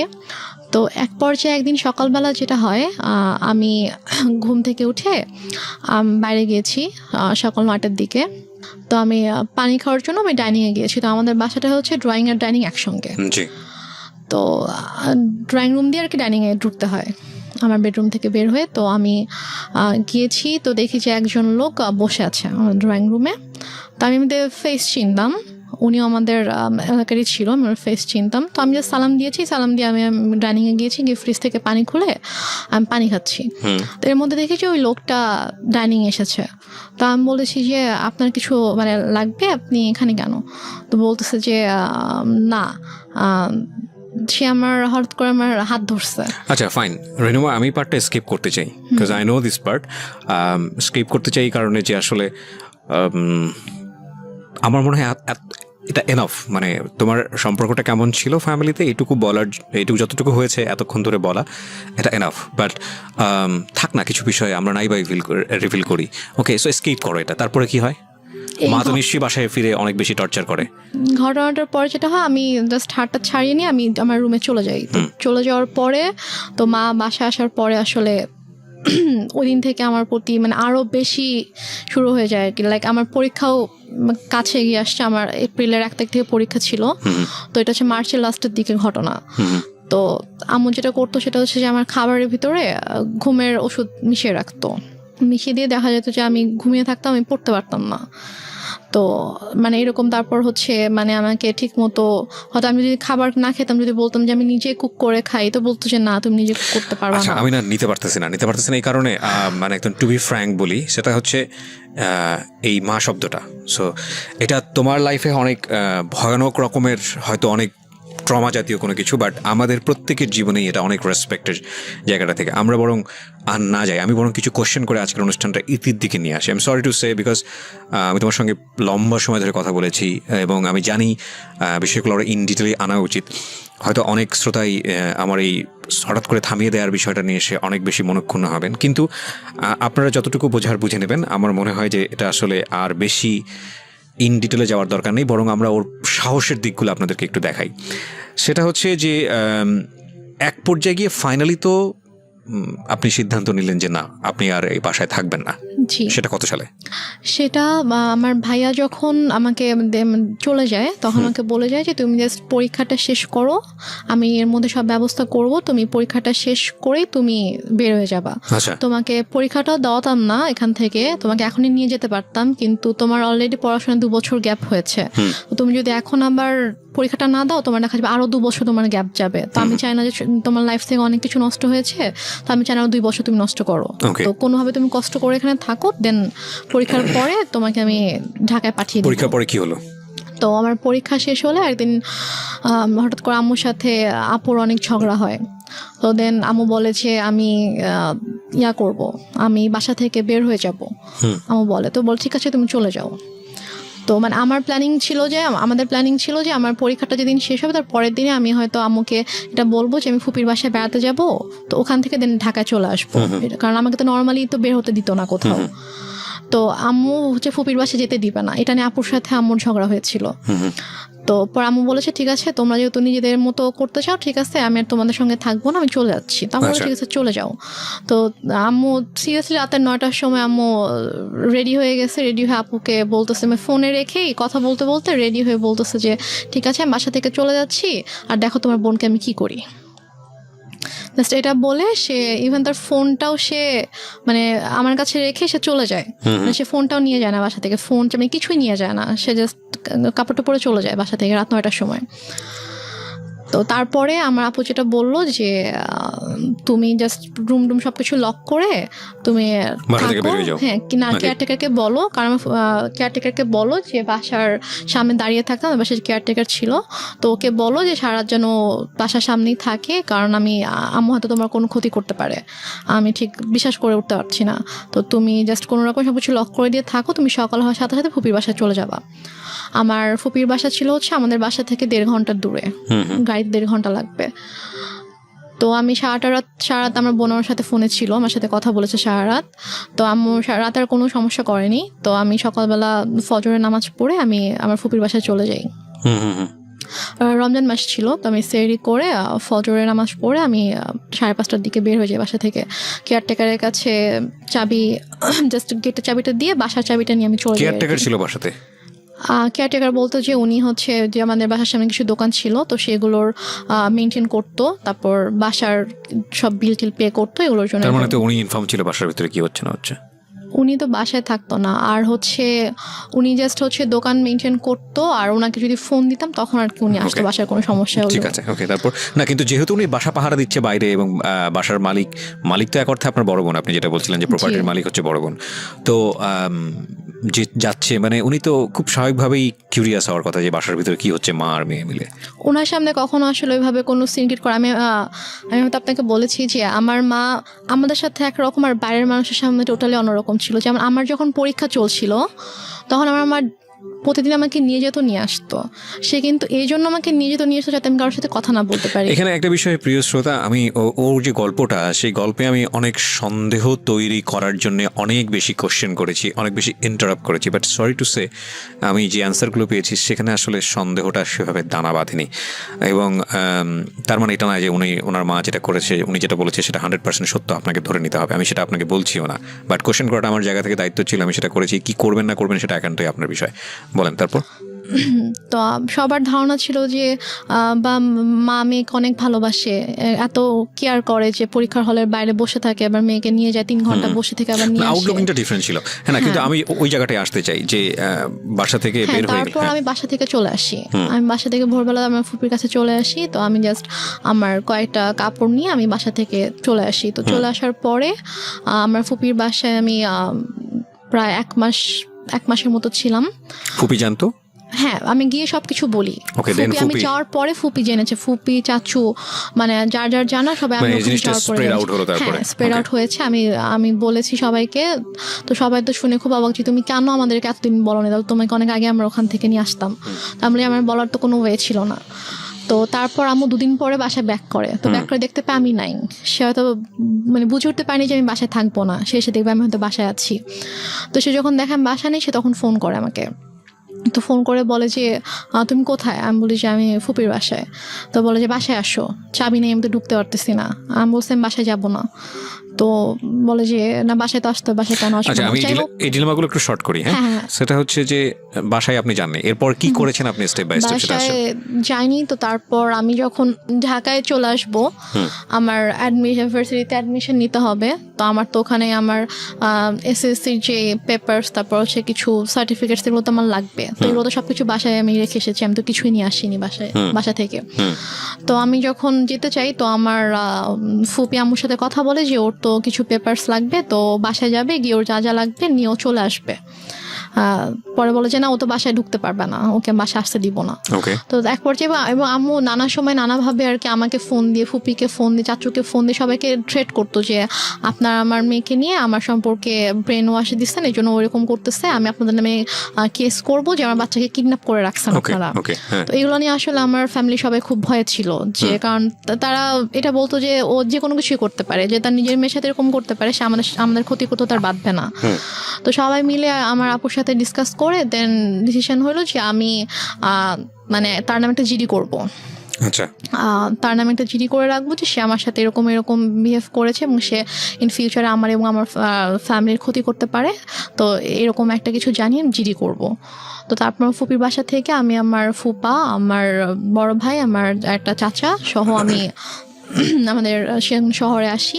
পুলিশ জিডি নিয়েছে? জি, পুলিশ মার এগেইনস্টে মেয়ে জিডি করছে। জি, নিয়েছে। তো ওখানকার গিয়ে যখন আমি ফার্স্টে বলি, তো ওখানকার অফিসাররা পরে বলে যে ঠিক আছে, আপনি ওসির সঙ্গে কথা বলেন। তো আমরা ওসির কাছে যাই। তো ওসির কাছে যাওয়ার পর ওনাকে যখন আমি ডিটেল সব ঘটনা খুলে বললাম, তখন উনি বললো যে এটা খুবই সেন্সিটিভ একটা ব্যাপার, তো ঠিক আছে আমি জিডি করে দিচ্ছি, সমস্যা নেই। তারপর আপনি বাসায় ঢুকতে পারলেন? তারপর আমি বাসায় গেলাম, জিডি করে আমি বাসায় গেলাম। তারপর ঢুকতে দিচ্ছিল না, তারপর ওসি ফোন করে দেওয়াতে তারপর কি ঢুকতে দিয়েছে আমাকে। তো জিডিতে কি বিষয় মেনশন ছিল? জিডিতে মেনশন ছিল হচ্ছে যে উনি বললো যে জিডিতে তো যেসব বিষয় ঘটেছে এগুলো তো আসলে ডিটেলে লেখাটা পসিবল না এত কিছু, তো তুমি এভাবে একটা লেখো যে তুমি নিজের ইচ্ছায় তোমার ফুপির কাছে ছিলে এতদিন, তারা তোমাকে কিডন্যাপ করেনি এবং তুমি এখন পড়াশোনার জন্য তুমি সিরাজগঞ্জ থেকে ঢাকায় শিফট করছো এবং এখানে তোমার বোন তোমাকে টেক কেয়ার করবে, তোমার বোনের দায়িত্বে তুমি যাচ্ছ এবং তোমার ফুপু চাচা কারো কোনো দোষ নেই, তারা তোমাকে কিডন্যাপ করে তুমি নিজে এসে তার কাছে এসেছিলে। আচ্ছা, এবং ইন ফিউচারে যদি তোমার কোনো ক্ষতি হয়, তার জন্য তোমার মা দায়ী থাকবে। মা কেন দায়ী থাকবে? মানে সে আমার কোনো ক্ষতি করবে আর কি। জিডিতে এরকম টাচ দেয়া ছিল যে মা আমার সঙ্গে ধরনের আচরণ করছে? হ্যাঁ, আচরণ করে, সে আমাকে শারীরিকভাবে মানসিকভাবে অনেকভাবে নির্যাতন করেছে, গায়ে হাত তুলেছে, যৌন নির্যাতন করছে। জি, এগুলো ছিল, এগুলো জিডিতে ছিল? জি, এগুলো ছিল। ওকে। তো তারপর আমি বাসায় যাই, বাসায় গিয়ে কিছু সার্টিফিকেট, আমার প্রয়োজনীয় যা যা জিনিসপত্র ছিল আমি এগুলো নিয়ে দেন ফুপির বাসায় চলে আসি। তার কয়েকদিন পরে আমি ঢাকায় চলে আসি এবং ঢাকায় চলে আসার পরে আমার রেজাল্ট দেয়। তো আমি আসলে আমার রেজাল্টের দিন আমি বিশ্বাসই করতে পারছিলাম না, আমার খুব ভয় করছিল যে আমি হয়তো ফেল করব। ঢাকায় আসেন কত সালে? আমি ঢাকায় আসি 2014 সালের আগস্ট মাসে। 2014 সালের আগস্ট মাসে, এখন হচ্ছে মাসে। 2018 সাল প্রায় শেষের দিকে, 2019 সাল পড়তে গিয়েছে। জি এই প্রায় 5 বছর জি। আপনি বাড়ি যাননি, আমি যাইনি বাড়িতে, মার সঙ্গে কোনো যোগাযোগ নাই, কোনো যোগাযোগ নাই। ফোনে একবার হাই হ্যালো হয়নি? ফোনে 2বার কথা হয়েছে। এই 5 বছরে মাত্র 2বার? হ্যাঁ, আমি ফোন দিয়েছিলাম একবার, আম্মু ফোন দিয়েছিল, আমার নাম্বার আমি চেঞ্জ করে ফেলেছিলাম ঢাকা আসার পর আমার নাম্বার, তো সামহাও পেয়ে যায়, তো পেয়ে আমাকে ফোন করে, দেন আমি কথা বলি না, আমি ফোন রেখে দিই, দেন আমি নিজে কল দিয়েছিলাম, কারণ মানে আমার না খারাপ লাগতো, মানে যত কিছুই করুক তারপরও দেখা যায় যে মানে কেউ যদি বাচ্চা যদি অসুস্থ হয় অথবা অনেক খারাপ কোনো সময় কাটায় অথবা অনেক খুশির কোনো সময় কাটায়, তখন কিন্তু স্বাভাবিকভাবেই মা বাবা ভাই বোন আপনজনদের কথা মনে পড়ে। তো আমি যখন ঢাকায় আসার পরে যখন আমি সিক হতাম, তখন হোস্টেলে থাকতাম একা একা, তো আমি খুব লোনলি ফিল করতাম। এবং যখন খুব বেশি অসুস্থ হতাম তখন আমার খুব ইচ্ছা করতো যে অন্যদের মাকে দেখতাম, যে আমার মা কেন অন্যদের মতো না, অন্য মায়েরা তো এত ভালো, তার বাচ্চাদেরকে এত কেয়ার করে, বাচ্চাদেরকে আগলে রাখে, এবং একটা মায়ের কাছে তো বাচ্চা সবচেয়ে সেফ থাকা উচিত, যেটা আমি ছিলাম না। তো আমার সাথেই কেন এরকম হতো, আমি নামাজ পড়ে আল্লাহর কাছে কান্না করতাম যে আল্লাহ আমার সাথেই কেন এরকম হলো, আমার মা কেন এরকম, অন্যদের মা তো এত ভালো। তো আমি এই যে একদম ইমোশনাল হয়ে আমি আমার মাকে ফোন দিয়েছিলাম, গত বছর অক্টোবর মাসে ফোন দিয়েছিলাম আম্মুকে। তো সে প্রথম 1 মিনিট আমার সাথে ভালো করে কথা বলেছে, ভালো করে বলতে চাই, জিজ্ঞেস করলাম যে কেমন আছো, ভালো আছি, তুমি কেমন আছো, আমি বলছি ভালো আছি। তো তারপরে বলতেছে যে তুমি কেন এভাবে আমাকে সবার সামনে খারাপ বানিয়ে তুমি বাসা থেকে চলে গিয়েছো। তা আমি বলেছি যে আমি কেন এসেছি তুমি জানো না, তুমি আমার সাথে যা করেছো তারপর আমি কিভাবে তোমার সঙ্গে থাকতাম। আমাকে বলছে তোমার সাথে আমি কি করেছি, তুমি আমার সাথে কি করেছো জানো না, বলেছে না আমি তোমার সাথে কিছুই করিনি। পরে বলছে যে বলো আমি তোমার সাথে কি করেছি। তো তখন আমি বলছি তুমি আমার সাথে আমাকে মারধর করেছো, আমাকে আমার সংসারটা নষ্ট করেছো, আমাকে আমার ভালোবাসা মানুষের থেকে তুমি দূর করেছো, তার সামনে আমাকে খারাপ বানিয়েছো, আমার সাথে তুমি অনেক কিছুই তো করেছো, তো তুমি এগুলো কিছুই করোনি, তুমি কিভাবে বলতেছো যে তুমি কি করছো তুমি জানো না। বলতেছে যে আমি তো তোমার সাথে এরকম কিছুই করিনি, তুমি তো নিজেই ডিভোর্স দিচ্ছ, তোমার ডিভোর্সের জন্য তো আমি দায়ী ছিলাম না, তো তুমি কেন এখন আমাকে মিথ্যা ব্লেম করতেছো, আর তোমাকে আমি কবে মারছি, তোমাকে তো আমি মারি নাই। মানে সে আমার সাথে যা যা করেছে তার সব কিছুই সে এখন অস্বীকার করে আমার কাছে। এবং আমার আপুর সাথে মাঝে মাঝে তার কথা হয়, তখন সে আমার আপুকেও বলে যে না আমি ওর সাথে কিছুই করিনি। আপনার বড় আপুর সঙ্গে তো সেরকম কোনো কিছু করেনি আপনার দেখা মতে? বড় আপুর সংসারে অনেক ঝামেলা সৃষ্টি করার চেষ্টা করেছে, সেটা হচ্ছে বড় আপু শ্বশুর বাড়িতে ফোন দিয়ে আপুর হাজব্যান্ডকে ফোন দিয়ে আপুর সম্পর্কে অনেক উল্টাপাল্টা কথা বলেছে। ঠিক আছে, নাই বা গেলাম, আমি শুধু মানে খুব এমন একটা জায়গায় গল্পটা দাঁড়িয়ে গেল, এখানে কথা বলাটা খুব মুশকিল। তবে প্রিয় শ্রোতা, আমরা একটা প্লিজ